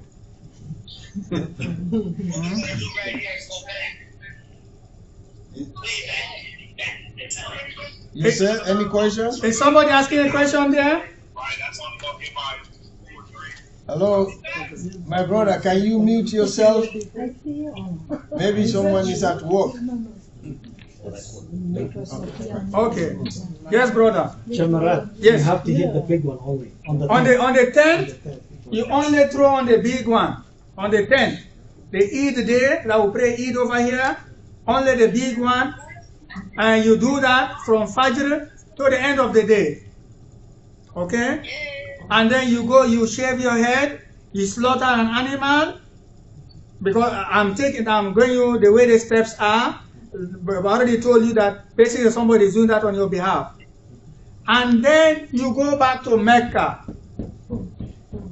That is the day. After all this. Yes, brother. You say 3 things that they are not. Yeah. Yes, 1, you already shave. Yeah. 2, you slaughter. The 3rd one, you go back to Mecca. Thank you. And when you go to Mecca, that's why I said, what do you do after you throw here? 3 important things. Because you have to throw before you do those. Okay. That's why I said the 3 things you have to do after this. You shave, you slaughter, you go to Mecca. When you go to Mecca, what do? You go do tawaf again, just like you did when you came to do Umrah. You go around the Kaaba 7 times, you pray Maqam Ibrahim if you want to, you go to Zamzam if you want to, and then you go Safa al-Marwa again 7 times if you want to. So let's say when you finish throwing the 7 stones here, you choose not to shave your head or cut your hair, you can go when you finish Mecca, you do that. Just like you did in the Umrah. But it's better you do it here. Do it right away here, reduce your workload, so that when you go to Mecca, you don't have to do that. Any questions before we continue? Yes, brother. Safa wal Marwa is a part of it or just the tawaf? Yes, so depending on the form of Hajj that you are doing.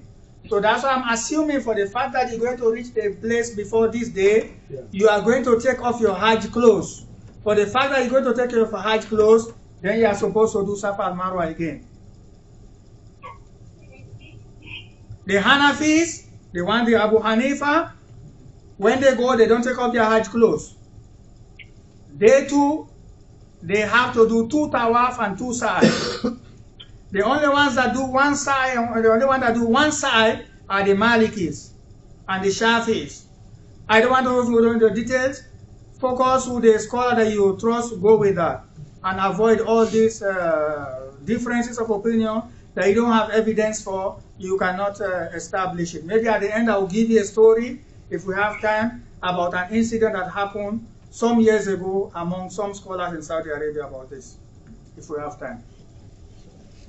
Sheikh, you have something to add? Somebody said something online? Yes. Yeah. Yes, brother.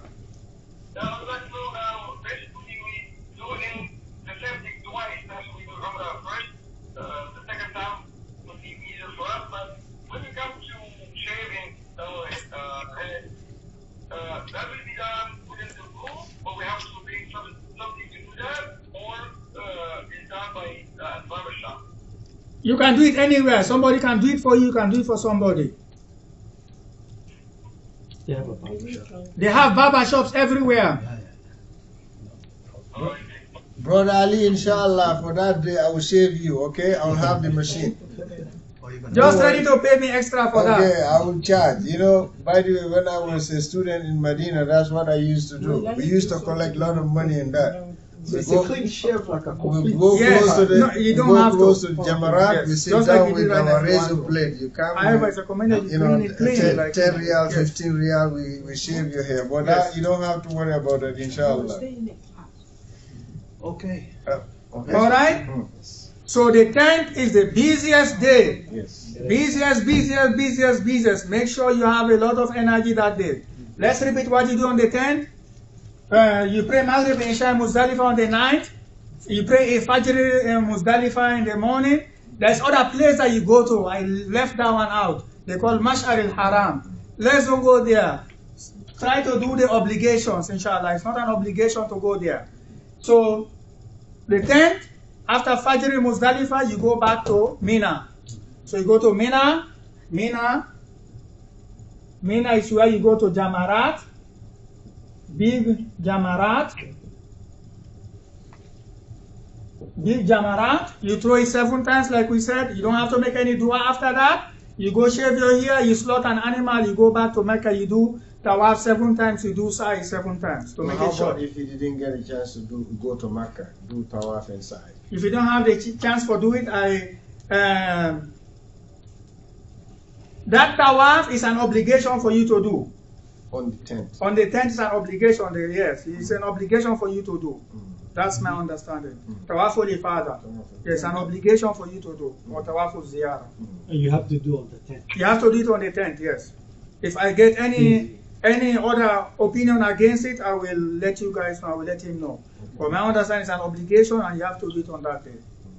Yes, they call it tawaful ifada. وَإِذَا فَاتُوا مِنْ عَرَفَاتٍ فَاذْكُرُوا اللَّهَ كَذِكْرِكُمْ آبَاءَكُمْ وَأَشَدَّ ذِكْرًا. After you finish doing your tawaf, you can take off your Hajj clothes, everything. You can dress normal on the 10th. So from that day, all the things that were prohibited for you to do, you can do them. When I say prohibited, I don't say something that was already haram in Islam before. Please don't understand that, okay?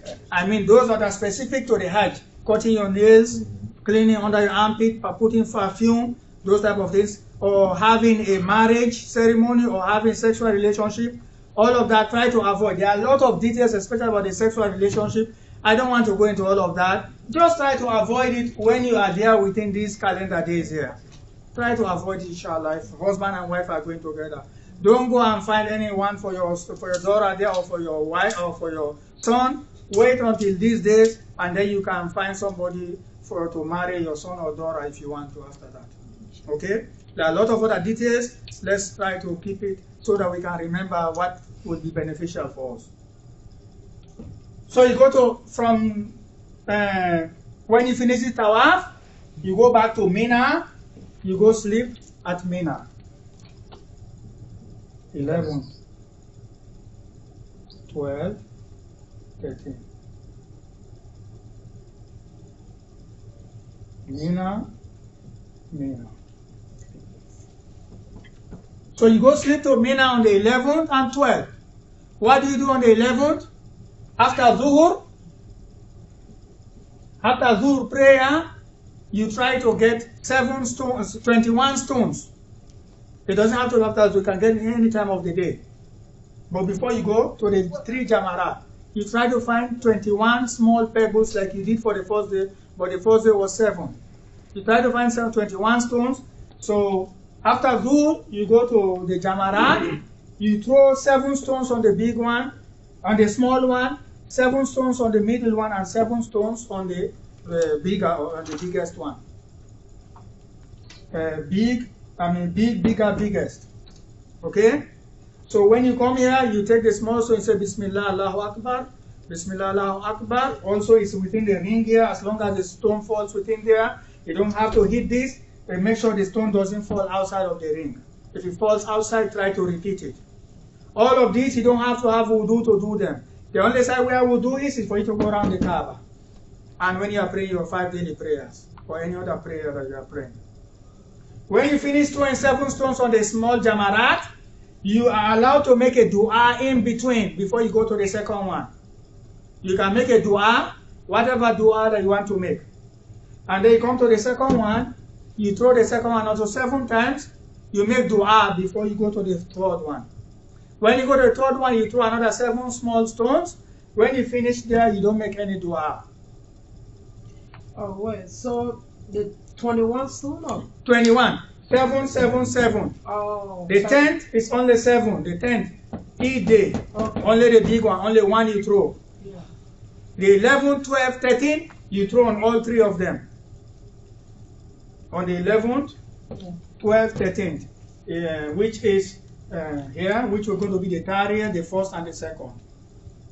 Okay? 7, 7, 7. Make dua in between the first 2. The last one, when you finish, you don't make any dua. And then you head back to Mina, you go sleep there. Remember, this is after Zuhr, so you have long time. You have the whole day. If you want to go back to Mecca, buy shopping, whatever, I will leave that to your guide to decide what you guys will be doing after that. Okay, brother, use the right hand. So during all this process, Sheikh Muta, we all you're gonna be with us. Inshallah, we'll try his best. Yes. Or you're gonna disappear and go steal. You're gonna be with them. That's what those Maybe if we forgot you, still gonna remember. So what do we do on the 11th? After Zuhr, we go to Mina, we throw 21 stones. Short, eh? Clear? The 12th, we do the same thing that we do on the 11th. On the 12th. That's why I put them together. The 11th and the 12th, you find after Zuhr, 7 stones. 21. 7 here, 7 here, 7 here. You don't make any dua after that. On the 12th, if you want to leave Mina to go to Makkah and stay there and don't come back to Mina anymore, you are allowed to, with one condition. You have to leave Mina before sunset, before Maghrib prayer kicks in. So what do you do on the 12th? If you want to leave, you make sure Maghrib does not meet you in Mina. You are already outside of Mina before Maghrib kicks in. If Maghrib meets you while you are in Mina, it is an obligation for you to stay there on the 13th. But inshallah, maybe we'll do what Sheikh Abdullah just said here. We'll make what they call ta'jil. So because sometimes Mina, when you stay there 3 days, oh my goodness, it's too many people, too much garbage and all that stuff. Sometimes people like to leave there as early as they come. Inshallah, we might do the same thing. But if you're leaving on the 12th, how many stones you have to do? Yes, so if you are leaving the 12th, you still do 21 stones. 7 here, 7 here, 7 here, not 42. Not 42. You don't gather for the 2 days together, no. So last one you don't. Yes. Yeah, because if you're not there. Yes. Okay. So you don't gather 42 stones, so 14, 14, 14, no, to combine the 2 days, no. The 10th day, you throw 21. The 11th day, you throw 21. The 12th day, you throw 21. If you leave in before sunset, you can leave. If you mistakenly stay there after sunset, you must stay for the 13th. Because this you are doing this in Mina, remember? The Jamarat is in Mina. So if you choose to stay on the 13th, what do you do on the 13th day? After Zuhr again, you find 21 stones, you go through 777. After that, generally the Hajj is done. So now, the thing that you need to know after this is what day are you leaving Mecca? Let's say you are leaving 4th of July. Okay, let's say you are leaving 4th of July, which if this is 2, 3, this is 14. So let's say 15 Dhul Hijjah. If you are leaving 4th of July, you go around the Kaaba 7 times before you leave. Must or no? For the women, for the men, the men is a must, you must do it. For the women, if you happen to be in your period at that time, it's not an obligation for you to complete. For the women, if you happen to have your period. But if you don't have your period, you have to. Yes, you must go around the Kaaba 7 times. So if you stay on June 5th and 4th, I mean 4th and 5th, or 3rd and 4th, you must do tawaf. Yes, so before you leave, you have to make sure your last thing that you do is for you to go around the Kaaba 7 times. Okay. That's only tawaf. Yes. Not sa'i. Ij'alu akhir ahadikum bil bayti tawafan. Make your last promise with this place to be the tawaf, for you to go around the Kaaba 7 times. You don't have to go Safa and Marwa. Technical question here. Yes, sir. For sisters. No. Sometimes it's permittable, like I heard some people say, to take some pills that you don't see your period. I don't know about that. I am not qualified to give you an answer on that. Okay. This is very dangerous. I'm not qualified to say whether the women can block their period. Yeah, I know. Yeah, because Islam makes it so easy. I mean, I'm just saying this because a lot of videos, when you look at people, they say a lot of things. Yeah. But I mean, I want people to hear it, that it's something that you don't have to do. Yeah. Because the Hajj is, you have enough days to cover a lot of things, as Sheikh said. Yeah. The only thing you cannot miss is Arafah Day. It's the Arafah Day. And that one is not required for her to be clean. Okay. It doesn't require. So if you be there, just, the rest of the thing, all can be fixed, inshallah, as they said. All right, quick summary what we just said. Medina, there's no obligation for you to be in Medina. However, it is recommended. It will look awkward for you to go there and don't visit the Prophet's grave. There's a lot of discussion among the scholars whether you can initiate a trip just to go see the Prophet's grave. If you want to have that conversation, we'll have it outside of here. You stay there, how many days you stay, visit the Prophet's grave, those are the places that we mentioned, the Masjid Quba, the Baqi grave, the grave of the Battle of Uhud.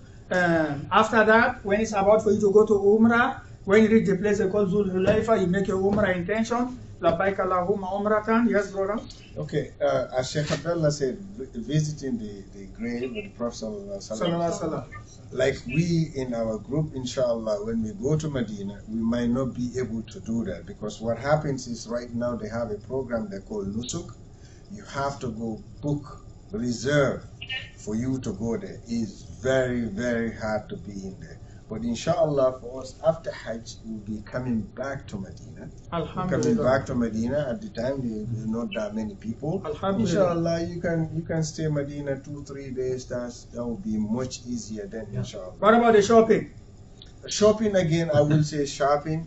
Leave it until Medina. I'm leaving the races here. Until you come back to Medina. Until you come back to Medina, because prices are the same. I want you, when you go to Mecca, please focus on Ibadah. Yeah. Please focus on Ibadah. Unless you want to buy me something. Yeah, me too, okay. But please focus on your Ibadah. And also, remember, if you coming back to Medina, as I said in our group, it's just more loads for you. The prices are the same. In Saudi, alhamdulillah, for them, the prices are the same. But the only thing is, you have to bargain. They always tell you this is 10 riyals, you argue, they give it for 8 or 7, or sometimes even half of the price, 5. Because they know you and I are visiting. Okay? And another thing, when it comes to purchases, please, please, please, if you have your cash, it's better. You can use your card, but some of them, remember, all these people, they are just workers. They don't own the shop. You know, they can charge you extra or something. But, you know, the last time, sometimes they used to use American Express. I think now they say, no, it's only debit card. Because American Express is very easy for you to go and claim it, say, hey, give me back my money. These people didn't give me a good product. It will be very easy for them as a foreign transaction. They'll say, oh, yeah, they just return the money. But either way, continue, Sheikh. Okay. So it's a yes, sir. Please, Sheikh Abdullah. Now, repeat slowly the niyyah for Umrah. thank you very much. So the Umrah niyyah is something you put in your heart and then you say in words. You put in your heart that you want to perform Umrah and then you say labbaik Allahumma umratan. Umratan. Those of you who write Arabic, umratan. Umratan. Labbaik Allahumma umrah, if that's what's easy for you. Okay? Labbaik Allahumma umrah. Labbaik Allahumma umrah. Is this is labbaik Allahumma Umrah. umratan? Yes, you got it. Yes. Labbaik Allahumma umratan. Can you combine Umrah with Hajj? Yes, you can. However, in your trip, you're going to take off your Hajj I clothes. just did. Yes. You're going to kill a lot of goats. Yes. Yes. I've done that. Okay, alhamdulillah. Good. And then when you reach Mecca, you make sure you have wudu. Try to know the door you go with. If you know the dua, Salam alaikum, sister. Salam alaikum. Sister, can you mute yourself, please? So when you reach Mecca, make sure you have wudu. You enter to the masjid like any other masjid. You put your right foot first. You make the dua of entering the masjid if you know it. If you don't know it, that's fine. أعوذ بالله العظيم وبوجه الكريم وسلطان القديم من الشيطان الرجيم اللهم افتح لي أبواب رحمتك. That's the dua you make when you're entering any masjid. It's not unique to that masjid alone. You enter. If it's not prayer time, make sure you have wudu. You go do tawaf 7 times. You go Maqam Ibrahim. You go Zamzam. You go Safa al-Marwa 7 times. After that, you cut your hair and you take off your Hajj clothes or Umrah clothes until the Eid. Sheikh Abdullah, Nah. let me ask you another technical question. No problem, sure. Because some of this, I mean, we hear from you. No. In case now some of this, you might go into Medina, you might not take your ihram until you pass the Miqat. What are you supposed to do? Good. Sister, salam alaikum on the phone there. So the brother is asking, let's say you come, you cross here, you cross the Zulhulayfa without the ihram. I already answered that question. In that case, you have to slaughter an animal. You have to slaughter a sheep. There are other penalties, but that's one of them. It's it'am. So I have a question. إطعام ثلاثة مساكين ستة إطعام ستة مسكين أو صوم ثلاثة أيام. Yes. So would they have people that will guide you in the process of purchasing a sheep to slaughter your No, if you make a mistake, No. yes, that one, we will find another way to make it easy for you. That one normally what we do by the end of the Hajj, we will ask the price of it, you know, like in our group. Let's say the last time I was there, they charged $150 per sheep. $150. I don't know if that's it. $150. We take that because you know we know a lot of people there. They will go and buy it and slaughter it. Or the bank of the Islamic bank, they have it there. You can just go pay the money there. They give you a receipt that you already pay for it. And they will make sure they slaughter an animal on your behalf. Bro, sister, someone can you mute yourself, please? Hello? Is that okay? Hello, yes. Somebody Yeah, needs to mute themselves. Yeah. But So, you have a Probably. question. yeah, is there a possibility that you can like pass this without doing the intention? Yes. Let's say you're a business trip person. Some people they drive Makkah Medina every day. They don't have to have that intention to go to Hajj or Umrah. Does that answer your question? No, I'm saying like we're going in group. Yes. Is there a way that you can master the Zul full No, time. no, No, it's no. not. You will not no, miss no, it, no. inshallah. I did not say that. I said Oh. in case you In didn't case- put the ihram You on. didn't have the ihram Oh. on. Okay, but Yeah. I mean for sisters it doesn't matter. Yes. Either for like men. Okay. Yes, like for Sometimes- the men. okay. Put the clothes on, you make the intention, the verbal intention, labbaik Allahumma umrah. So for us, we like Just you leave buy the way you are clothes dressed, there, or Like right now, the way you are, that's it. okay. Yes.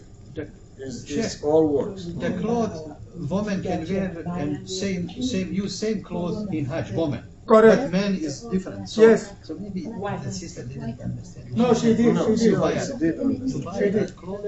No, you don't have to buy the clothes over there. Okay, sometimes sisters here, you know, we Africans normally we try to be women too. They take a how you call it, a white clothes. No, you don't have to, because I see a lot of sisters, African sisters. Oh man, it's like a trouble. You have to take me a place where they sell white clothes. I have to have the white You clothes. don't have to. I know some people here. They sell it very expensive in New York, just to make that in, because some tailors too, they use the opportunity to make these nice lanes, nice ones, you know. Hajj, that is Okay. Hajj targeted. Let's make it like Hajj that. targeted. They, Let's say they, like they that. sell them, and sisters go, so I'm sorry to use the word, go crazy to pay for that in very expensive. By the way, we're gonna buy those ihram In Medina. In Medina. Yes, Medina, you do yes. like this. Oh. Yeah. You tie yourself. It will be big, round. You take the same one. You put the other one My over your intention shoulder. was Like to, this. well, my intention Inshallah. was to bring two, but I forgot. But inshallah, the next time if we're Inshallah. gonna have a class, I'll bring it. Inshallah. Okay. And Brother Abdullah, now, this brother. yes, you talk about, 10 miles. 10 miles is 15 kilometers. So will be a lot of walking between Mina and Mecca, apparently. And one question. Another one, for the clothing we have to buy, we gotta buy here or while in Saudi Arabia. You buy the clothes in Medina. What's your first question? That's all. The first question is not clear to me. I said, can you be more specific about you mentioned 10 miles walking distance? That means there will be no transportation. No, there will be transportation from Medina to go to Zulhulayfa. Is that what you're asking? To Mina. No. Okay, Brother Ali. Yes. If I understand your question, you concerning about Mina to Mecca, right? Yes, and I would like to know if Okay, Mina, no, let me tell you here plainly, Mina to Mecca, there is no transportation on that time. If you have even transportation, believe me, walking is better for you. Yes. That's what he said. On the 10th, you have a very big load of work. So right now, I will say, try to get work every day, 25 minutes at least. Yeah. Because from Mina and from Mina to Mecca that day, you have nothing. No traffic can move. Yeah. And furthermore, the police, they won't allow it. Only buses are allowed, and buses, they only have one way. You only come out. One direction. You cannot come in. So sometimes you cannot even move. The easiest thing is to walk. The train is there, but sometimes you go to the train, you stand there like 2 hours waiting for the train to get in. So sometimes it's really, I will say, most likely you'll be walking. Most likely you'll be walking. That will take you, believe me, an hour to an hour, 30 minutes one way. You're done. You go do this through the stone and you come back and walk. The energy alone, when you see other people doing it, believe me, brother, it's as long as you are somebody that is dedicated, all of those things will go away. Just compare it to Ramadan. It will go away at all. As Sheikh Abdullah saying that. You said? I don't have any problem walking. Oh, okay. Yeah, no, that time transportation, I will tell you transportation, you might not, even if you have money or something, you cannot just go. Everything is blocked. From Mina to Mecca. Okay? All right, let's summarize the Hajj quick.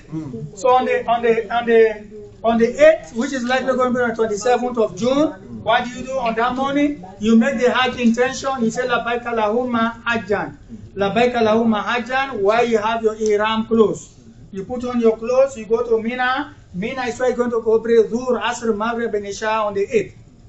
You pray the first twos on their times. And the 9th is the Arafah day. You pray Dhuhr, you pray Fajr at Mina. After that, you head to Arafah. Arafah, that's where you're going to go pray Dhuhr and Asr. You pray Dhuhr and Asr during Dhuhr time. You pray them 2. And then you keep making dua from mid of the day to sunset.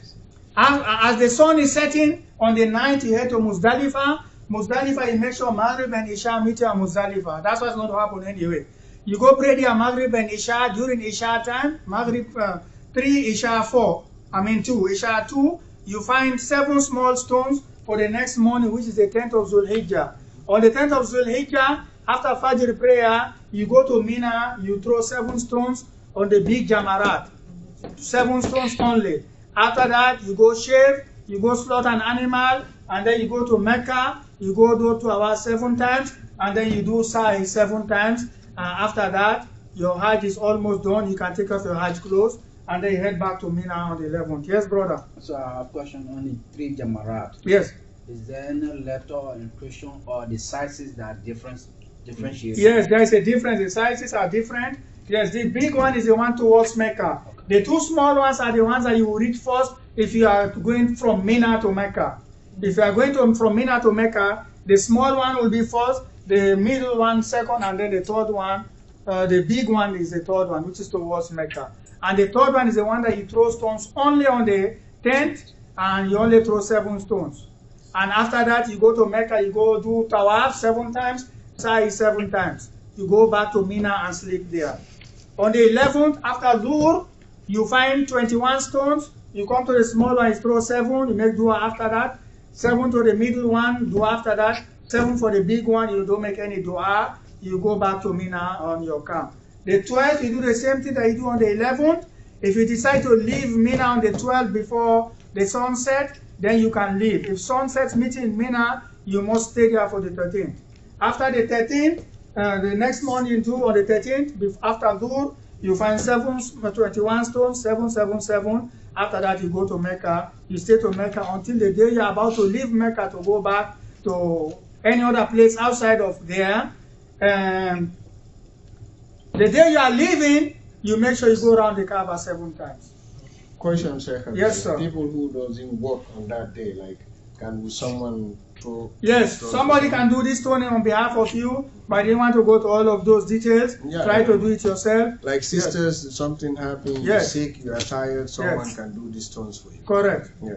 The tawaf, if you cannot, somebody can carry you, you go around. Yes.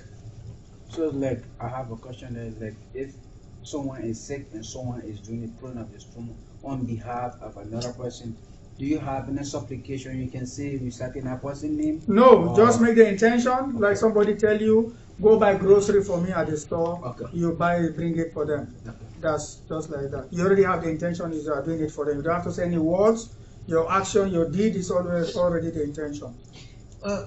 Yes, sir. When the officially Hajj stops, I mean, for you, what is the last action that you actually do? So after that, you are not obligated to do anything. To do anything is the 13th, after you throw those 21 stones, and the Hajj itself is over. However, before you leave Mecca to go back, you want to go to Medina, or you want to come back right away to the America, you make sure you go around the Kaaba 7 times. Okay. So if you are leaving on the on July 31st, you're going to stay all these days over there, July 31st. As long as you are still in Mecca, if you are still there, you have to make sure you do this. However, if you are going to go stay in Medina, like in your case, let's say you are leaving the 4th of July to go to Medina, make sure you go around 7 times and then you go to You don't do Medina. the side? No. Okay. Just Just the tawaf.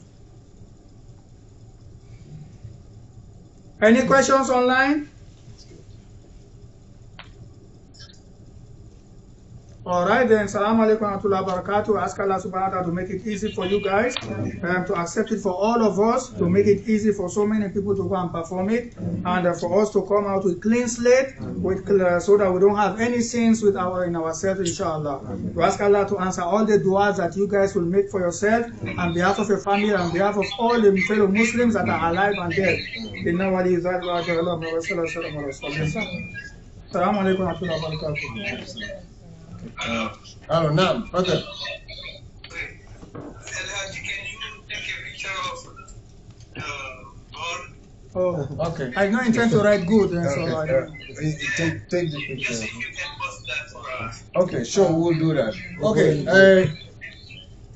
I'm sure I'm gonna have questions. Okay. No, the must have next time. No, okay, sure. Yes? Yeah, if you Hello? have text me, you have my number. The must have, Yeah. You said? There will be more meeting coming. Like Zoom meeting or I got to have another one. Wallahi, Zoom meeting, inshallah, if you, reflect on this, if this is good enough for you, inshallah, it will be fine. If not, we'll try to make another one again. Oh, Ali, just a minute. Okay, brother Ali. Okay. Sorry, there's another Ali here. Okay. Okay, brother. So Okay. So another thing I wanted to add, please, please give me another 5 minutes. Let me add something for you. Things that I want you to really focus on and carry with you. Those are the things. First of all, make sure you have the COVID shot. The COVID shot plus the boosters. Please have that with you, the COVID card with you. That's number one. Number two, make sure you have a smartphone.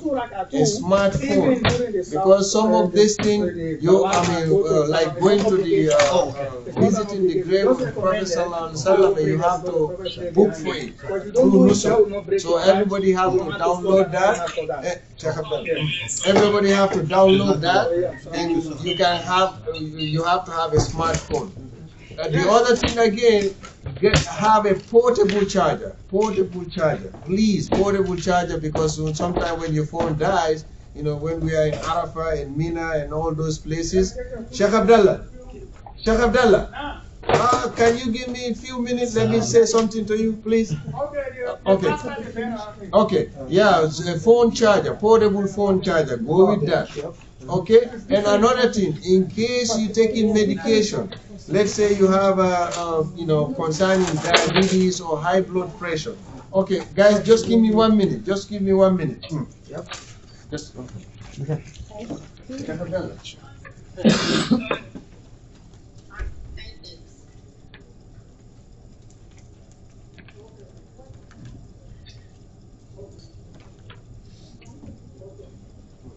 What do you mean by portable? Portable charger, like the one that.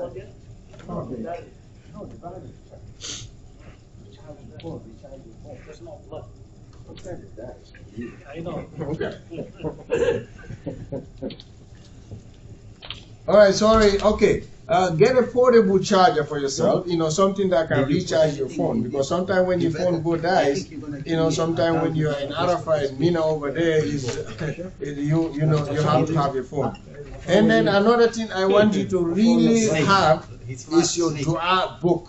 Make sure you have a dua book for yourself. Remember when Sheikh Abdullah just said, when you are in Arafah, you pray Dhuhr and Asr together, or you have like 5 to 6 hours that you stay in there.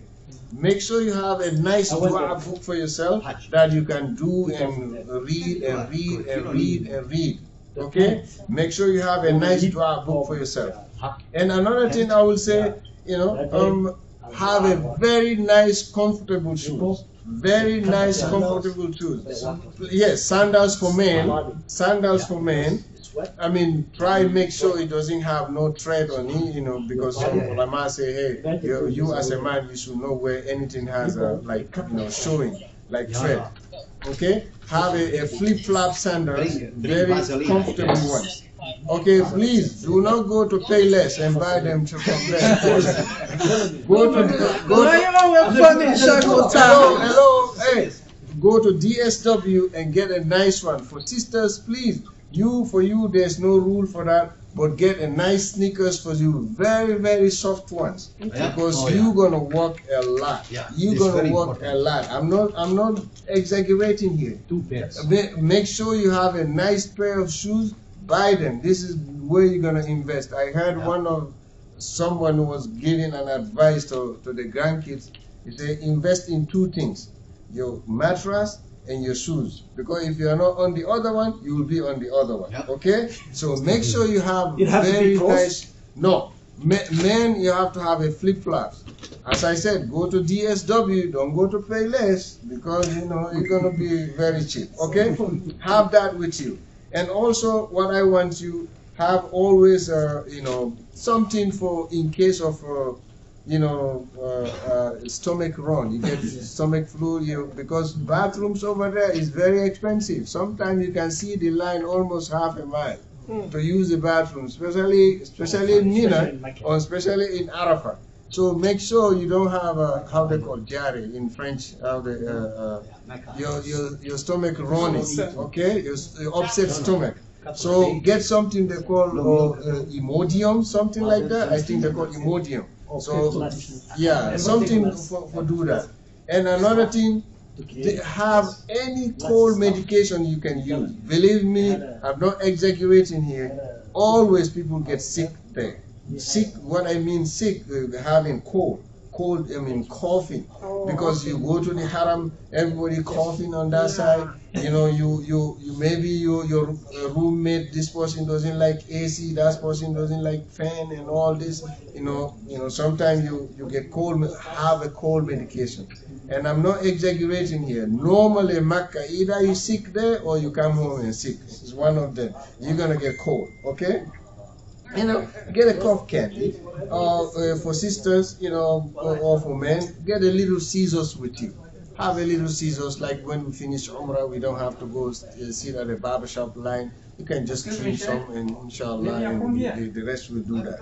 Okay, get a cough candy, and also I will say, get some snack with you, like energy bar, some snacks. You have, sometimes you want to go stay in the haram from Asr all the way to Isha, have something, drink Zamzam with you, in the haram. And also have a how you call it, a jar of water. This water, the bottle that you take to work. Have one with you. 1 gallon. Not a gallon, just have it. So inshallah, when you are over there, Makkah and Medina, you always drink Zamzam until you can. So have it, take Zamzam from the haram and bring it to your room. You can drink, and when you have there. So have some energy bar, and where we staying at? Aziza? No, Aziza? it's not Aziza. Inshallah, it's in Makkah. But it's a little bit far away. Okay, and also, as I said, you say have some hand sanitizer, alcohol wipes. The wipes have it in your bag always.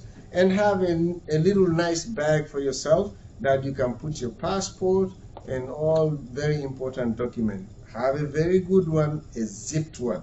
Always put it in your front, in front. No, don't put it in your bag, except if it's locked. Okay. Remember, there's some people. Wallahi, you'll be surprised. You can hear some stories there in Mecca. People go there to Allah to forgive them. Some people, they go there do all kinds of things. Don't be surprised. Believe me, don't be surprised. People, things happen over there. Don't trust, say, hey, alhamdulillah, everybody there is Muslim, going there to Mecca, but there's a lot of stories, okay? So have a nice bag, because make sure you have a place where you can put your passport and get it for yourself. Because if you lose your passport, you're gonna be very hard for you. The last Hajj I went before COVID, there was one guy, unfortunately, he traveled there with a green card. So he went there, he lost his green card, he lost his passport. They made a big mistake for him. The Saudi airline allowed him to leave and go to Egypt. So he had a connection from Egypt now to come back to the US. They told him, no, you have to have your green card, they have to have the card itself. So they sent him all the way to Niger. That guy stayed there for 3 good months. Okay? So make sure you keep your passport. I would say your passport, scan it. You know, an American is totally different. Scan it and keep it on your email or keep it on your phone. In case that happens, you just contact the consulate. You know, they can easily, you know, make for you a travel document. But you don't want to go through all that, because when you lose it, you know, it's another time, you know, to waste. So make sure you have a nice bag where you can keep your stuff. So those are the things, inshallah. What about cash? You have to cash. Okay, cash. I mean, you don't have to have Saudi cash. When it comes to cash, I would say take, you know, 1,000 to 2,000 maximum extra cash with you. The rest of it, you know, just go with your bank card. Bank card, you can use it over there. ATMs are there. The only thing they'll charge you the fee. The same thing fee like here. If you have Wells Fargo, you want to use a Bank of America, they will charge you. It's the same fee. Sometimes it's a little bit more. It's $4.50 or something. So it's better to have My phone. Saudi money. Yes, your phone is here. Alright, So is give it it better over to have there. Saudi money or cash? You know, like small bills here, Check, like I'm gonna ask dollars. you. No problem. Text me. Let's say Text me, inshallah, okay? $1,000, like a No problem. 20, Text me. No, for when it comes Make sure we do to it dollar one bills, time the right when way. you just get a change, get $100 bills or 50 bills. But remember, over there is just the same thing like Africa. If you have an old $100 bill, you know, they will look at it, they'll change it. But they have an exchange, foreign currency exchange. You can do that anywhere you are, and the price is the same. It's not like Africa. You go to this person, tell you this price, and you go to the other person and tell you this price. But everything over there is the same. The price normally is 374, 373, 374 is between that. You know, when you buy, you know, they charge you more. When you're selling, you have the dollar, you want real, it's dollar less, or sometimes 50 something cents less. No. Al-Raji Bank. Use it only Al-Raji. Yeah, if Wallahi, you can the best. Al-Raji is The best. I mean, They you can pay use more that. than anybody. So And no- inshallah, and also for, you know, for sisters and brothers, you can also, you know, if you have a sunscreen, you know, use it, because, you know, your face gonna be really dark. You know, let me make a joke here. If you are number one, if you didn't be careful, when you come back, all your face black. Maybe your husband say, "Hey, what happened here?" Are you allowed to put sunscreen on your? Yeah, sunscreen. Yeah. Are you with your? No. Every day you go into Umrah, you live in Medina, going to Umrah. It's just few hours. Oh, okay. Okay. After that, you know, I'm talking about, you know, you stay in Mecca longer days. You know, when during those days it's gonna be very hot and very humid. So, you know, if you have that, put it in your face. I mean, but you don't have to. So I'm just saying it for some people. What about SIM cards? SIM cards. SIM card, when we get there, you buy your own SIM card there. It's very easy. I mean, SIM card, you know, the only thing for them, they require for you to have a visa and, you know, all that. You don't just buy a SIM card like that. Everybody's SIM card is connected to the person's visa and passport. Our phone don't work then? No, your phone work. As long as, okay, thank you reminding me. You have to have an unlocked phone. Yeah. If your phone is not unlocked, call T-Mobile. If you're part of T-Mobile, tell them, say I'm traveling for 30 days. They will unlock it for you, and you can. Or you can just go buy, you know, $80, $100 phone that is unlocked. You just put the SIM there. But inshallah, when you go there, the internet, or if you're on T-Mobile, if you don't mind, pay extra $50. You can pay that so that people can call you. You can receive call if you want to be fancy. But for me, inshallah, I use the internet because most of the hotels have internet. When you are there, you can make a Wi-Fi call. If you are on T-Mobile, the Wi-Fi is much better on T-Mobile. Because if you are there, even if if you are not connected, someone texts you here, you can see it. But remember, when you pick up the call, you pay more. I mean, just don't pick up the call and just use WhatsApp or Messenger and call the person back to America. Oh, okay. Yes, any question online? Yes. Yes, go ahead, Papa. So, basically, we don't need to take a lot of clothing for ourselves because we don't gonna wear jeans or. No, you can wear jeans. You can take whatever clothes you want. But for me, I take some kameez. 4 or 5 of them, or you don't have to do that. When you go there, you just buy cheap ones, 10 riyals, 20 riyals, 30 riyals. nice kameez, you wear them, and that will be it will save you a lot about your luggage. What about, I heard about the sleeping bag. We need a sleeping bag. Do I need to? Sleeping bag, I mean, if you want to get one for yourself, I will say that's fine, because right now when you go to, when you are in Muzdalifah, there's no place to sleep. You know, like Sheikh Abdullah say here, sometimes they will just bring you to the bus, they'll make you sit there for an hour or 2 hours just to pray Maghrib and Isha, then they will continue. So it's better for you to go with your own sleeping bag. Yeah, if you have a little sleeping bag with you where you can sit, and that's fine. And another thing I forget, make sure you have your own sajjada, a rug. Okay. But this is for Makkah, because sometimes not every day you'll be able to go inside the masjid. Sometimes you run a little bit late, you're praying outside, you have your rug, you put it there, you pray. Always have that. Have your rug with you, little prayer mat. You'll be nice. So Yes, Brother Ali. Backpack. Hold on. When it comes to vaccination, I believe there was 2 or 3 vaccines with the booster, or was only 2, right? No, just make sure you get the two shots. I only have 2 shots. Okay, that's fine. If you don't have to have boosters. Saudi, they require to have 2 shots. Okay. Okay, and also if you, I want you to get the meningitis shot. They ask for that because too much meningitis over there, and you remember you. You have to contact if you live in New York, I will say most of the clinic over there, when you go there, you ask them to do it. But if you are here in Minnesota, normally, if you are here in Minnesota, you can just contact your primary doctor and go and make an appointment. If we live in on the 13th, make sure you go and get it to protect yourself. You remember, it's a 10-year vaccine. When you take it once, it's good for 10 years. Like me the last time. That's not tetanus. No, if you can take that, tetanus or whatever for when you get injured, things like that, that's fine. But you don't have to. But when you schedule for the travel vaccination, it's all included in it, or you have to tell them you want meningitis?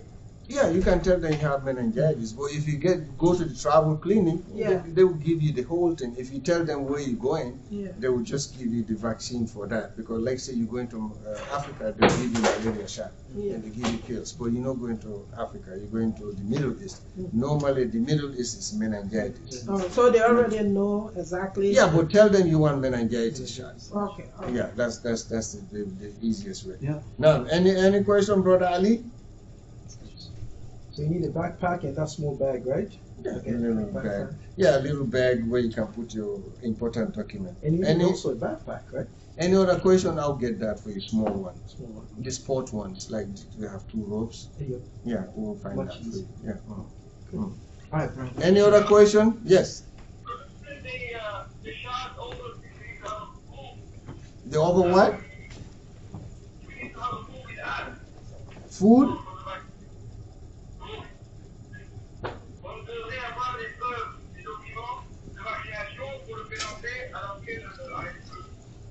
Quelle vaccination tu parles?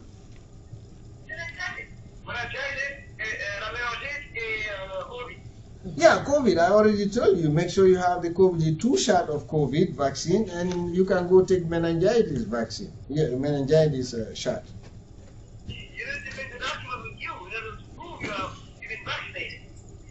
Yeah, but when you go to your doctor, to the travel clinic, when they vaccinated you, they will give you a copy of it.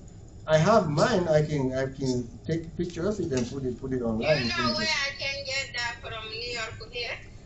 New York, if you go to, if you ask our Fuller guy, the doctor there in New York, I forgot his name, but I will text it to you. In Minnesota, they have online. Mm-hmm. You can download all the COVID shots. Yeah. Online. Yeah. Okay. There's an app online they call Doc something. Doc Check. If you have it, everything will be downloaded there. I will post it on the group, so you can download the app. As long as you already get vaccinated, you can see everything there. But I will say just have your card with you. It's safer because phone can die or something else. You can print out. Okay. Any question? I need to take picture. Any other question?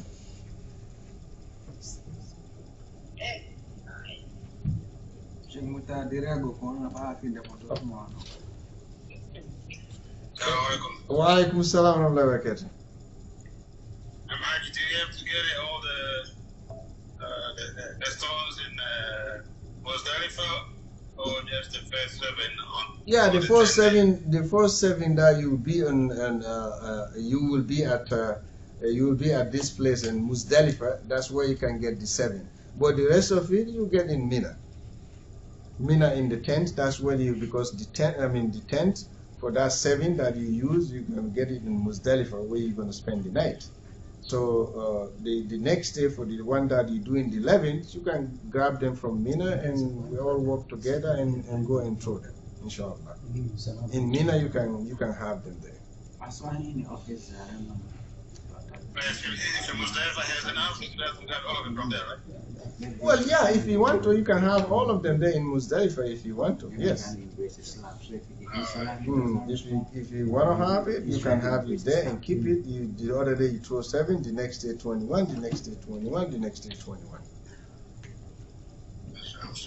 Inshallah. Any other question, inshallah?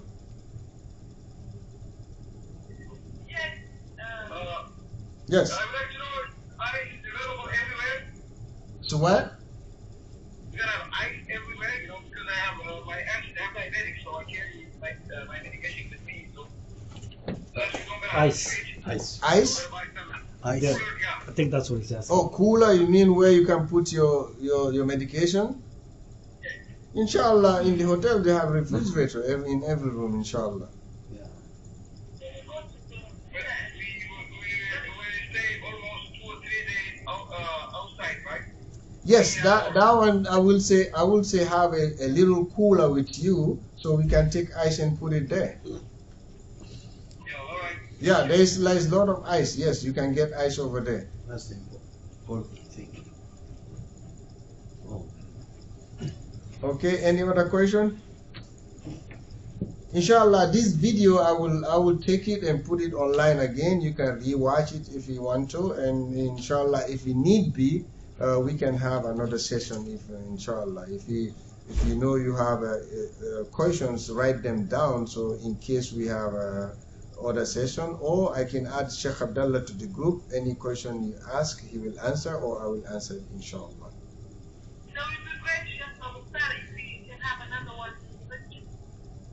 Well, yeah, we had today. We had one. If you need be, inshallah, we can have another one, inshallah, before we leave. But it has to be on a Saturday, though, inshallah, because Sheikh Abdullah, that's the time he can have on a Saturday.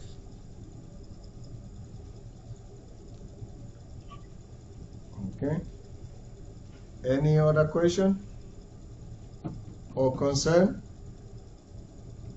Concern to come later. Concern.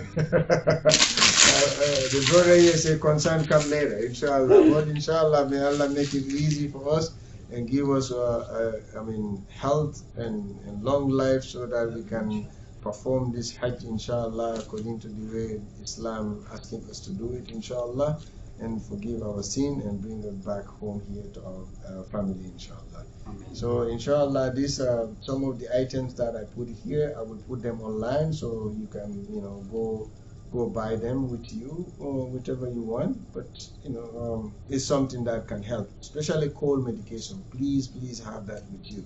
You're gonna get sick. That one, it's guaranteed. You're gonna cough.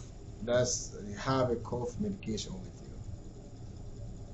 But the rest of the thing, inshallah, in Saudi Arabia, mostly if you have any other serious problem, they can easily, you can go to any clinic or any hospital. It's free of charge. They never charge you for anything there.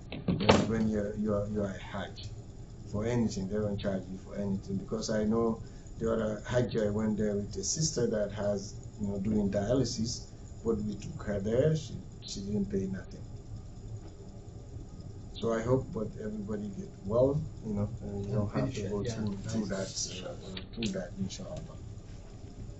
All right, well, we will stop here today, inshallah. If you have any question in the group, post it there or send it to me personally. And if you all agree, I will talk to Sheikh Abdullah. We'll do it one more time. And remember, like the way Sheikh Abdullah saying here, he making it short. He want to make sure touch basis what you're supposed to do, what your obligations, what makes your Umrah and Hajj accepted. That's what basically he goes with. Let's say the dua, he say you can choose any dua to do. As he said, you come to the black stone, you say Bismillah Allah Akbar, you go, you do your tawaf. But this all, inshallah, you will be with me. If you don't have dua, I have the dua, so I can read, you can read after me. I can post the dua there, you train yourself to know those dua, read them, so when I read them, you can hear them, you already heard them sometime. Or you can go online and put any dua, or if you have Hisnul Muslim, you can download it. It have some audios there. You can, play it and you hear it. You choose any dua you want. Everybody have their own issue, okay? As we said, just have a dua book for yourself, book that you use all the time. You can read for yourself. Or as you say, when you go to Arafah, you have a long 6 hours to stay there and make sure you make use of it. Because the whole thing that you're going here is for that day. Because Hajj Arafah. Remember the Tabi'un and the Sahaba, they used to leave their big ticket item for 2 occasions. Last 10 days of Ramadan and Yawm Arafah. Those are the places that they use to make their dua, utilize their dua. Whatever they need from this dunya and akhirah, they will do it for those, last 10 days of Ramadan and Yawm Arafah. Yawm Arafah, remember, is a time and a place. Okay? If you miss the time, you are not part of it. If you miss the place, you are not part of it. Time meaning you have to be there, even if it's an hour, or as Sheikh Abdullah said, even if it's few minutes, you have to be in Arafah. A place, it has to be in Arafah. You cannot do it anywhere. So the time and place, that's what they call Hajj, inshallah. So, barakallahu fikum, wassalamu alaikum wa rahmatullahi wa barakatuh. Maybe you can add a dua for the Janazah. Add Salatul Janaza.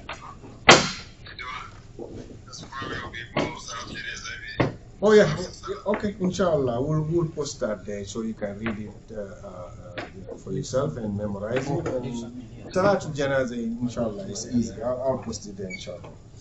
No problem. All right, assalamu alaikum. Inshallah.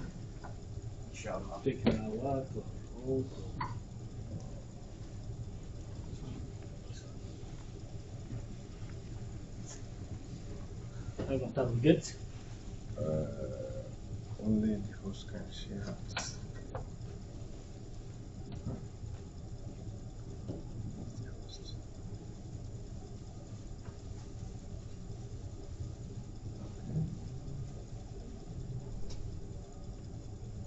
Okay.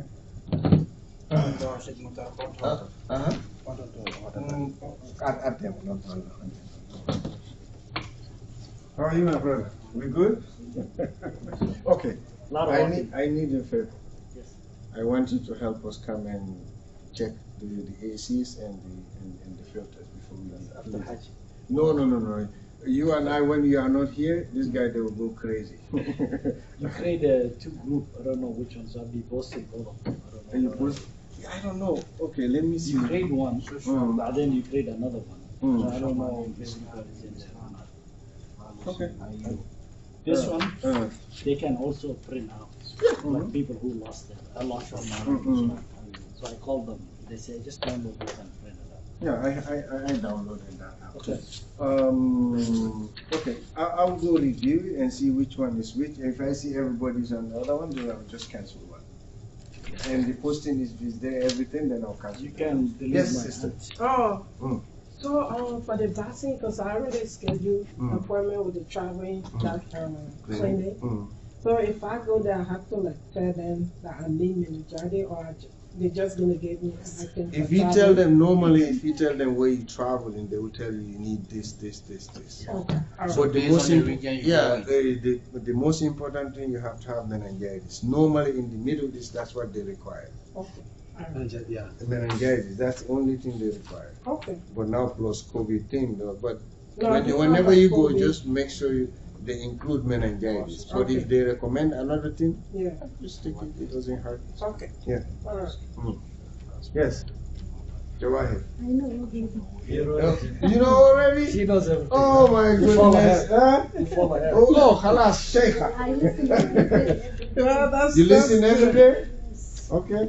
Inshallah, don't feel no pressure, no nothing, inshallah. Watch YouTube and she can test this. It's like just no, keep the basic. but just keep the basic. Yeah. Wallah, you see, ibadah, that's why, like Sheikh Abdullah just said, have one sheikh That's what I tell her. Just that keep you, it the that you basic. trusted and listen to that sheikh. Because, madhahib is different, places are different. Abu Hanifa, rahimahullah, he said, nobody should make fatwa on his fatwa.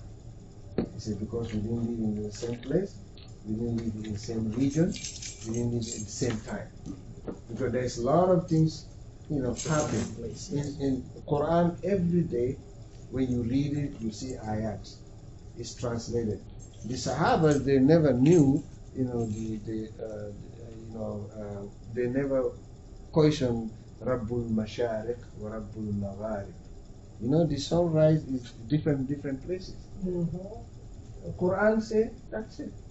But for us, oh man, which scientists say that? Oh man, can we prove it? Leave those things. Too many questions. When you follow so many questions as the Quran say, if you follow so many questions, sometimes you just go, follow one sheikh, you trust him, and follow that. Tawakkal Allah. Because shuyukh, they have one thing that you and I don't have. You have to deliver the message. And if he knows by himself, it's a taqi, he should not tell you what is not in hadith. He should not. If he's a taqi, he should not. He should give the amana ilmiya. So you have to deliver that. He should not. That's what we all expect from a sheikh. That's what we expect, inshallah. This last time I was there, the tent, Yom Eid, it's very busy. Going after they throw the rocks. No. Will take you hours. The to get to my 10th camp. day is the most busiest. And coming back, we had a car. Were you there before? A long time ago. I get off the car and we walk. No, There's no. cars doesn't work at all. Don't even think of it.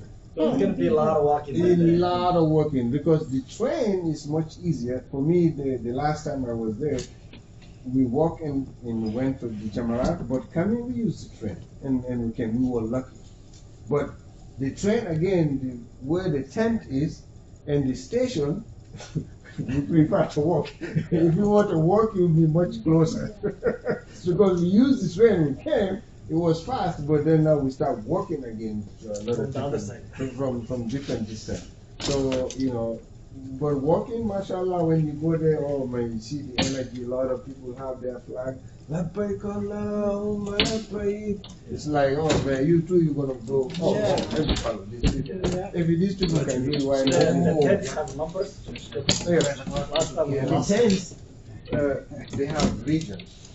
They have the North They all America. look like this. Yeah, North America and Europe, but they have it's zones, zoning. So this zone is only like African. This zone is only like South American. This zone is European. This zone, they would say, is Asian, South Asian. That's how they zone it. But, inshallah, that was it. Because Mufawwid will give you all the instructions, where to go. Although it's sometimes, kharab, it's west. You just go for yourself. But the good thing is, Google Maps is good. Like to go to Jabal Rahma, Arafah. A lot of people go there. You just follow Google Maps. You put it there. No, they must. Yeah, 20 people. Yeah, Everybody meeting in JFK. inshallah. I think they can. There's a way. What are you looking for? Two engineers. They cannot hold a table. Okay, here. Oh. Okay, press it. Wallahi, I see it. It's like that. Okay, press it. Press it. Okay, hold on. Go all the way down. Press it. Okay, you see here? Yeah. Okay, there you go. You see? No, same thing. Do that See? one. Same Yes. with that one. Now I remember when the Don't other put your brother hand in did. there. Don't put it in your. Okay. More. Okay, there you go. Now it's Move goes this one together. and that one. Okay. You see, some of people say in my country, they say the white people, one spanner is worth more than 10 slaves. One spanner, because the spanner that open, 10 slaves can hang on it and not open, right? That's the sad part of life. That the people face on fish, they make them. I mean. So, Chef, we thought we'd leave from New York straight to Riyadh. And then Riyadh to Medina. Yeah. My tradition. Yeah, so any question, though, post it there or call me, you know my number. You can wait.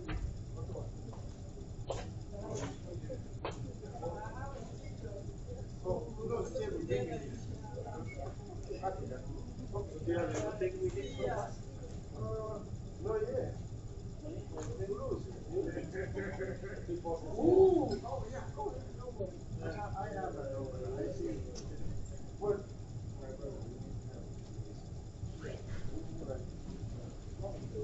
Yeah. Give me the check. That's all. Give me the check. Okay. So the one give you, that was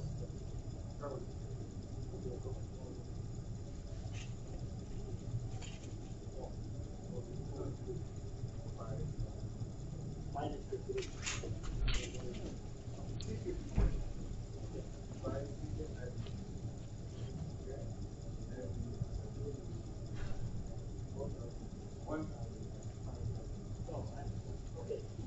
So how much? 4,000?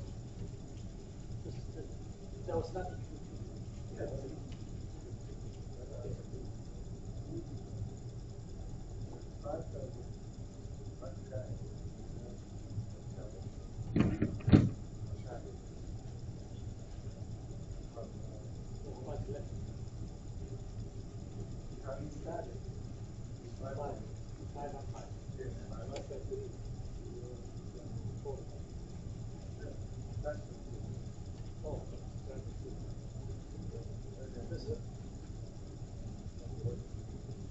No, I thought it was the whole thing was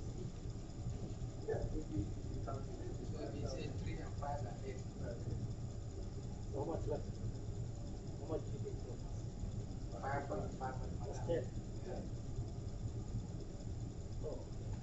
Oh, so 10. No.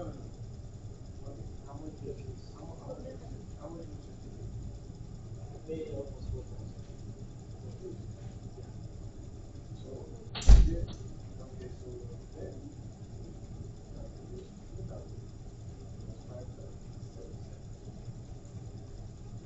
that's what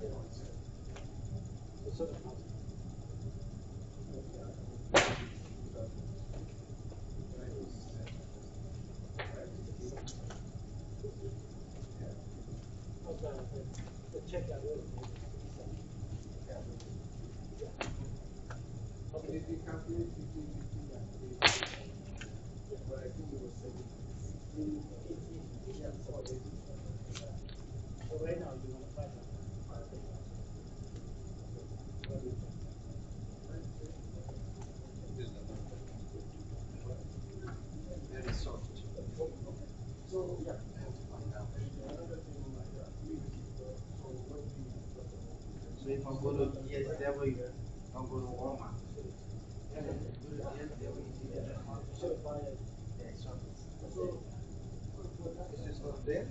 I think so.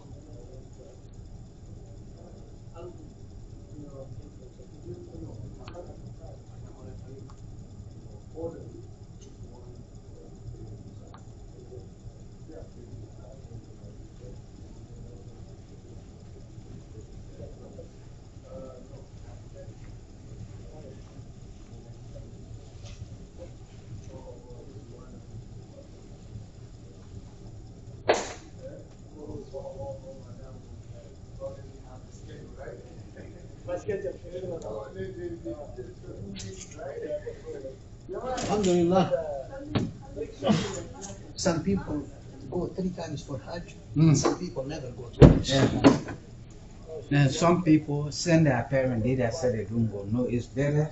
It's a farida when you have the means to go. Yeah, exactly. You do for your parents. Yes. If I don't have it, so it's not only Ya Allah.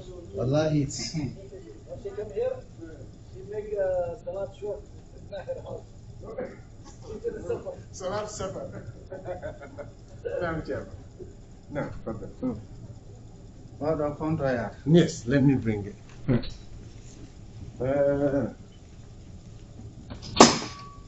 Okay. See, we put this one here because we don't want to keep the rest with it. Okay.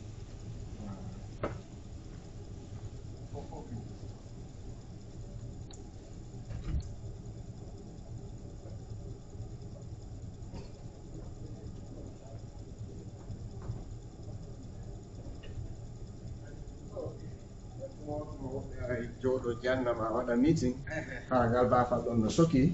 So we just leave it behind here. Behind here. Anywhere there, that's fine. So Cover that poison. That mice poison, cover it. Oh, this is for the For a goto. Let me show you. For goto. Okay. Yeah.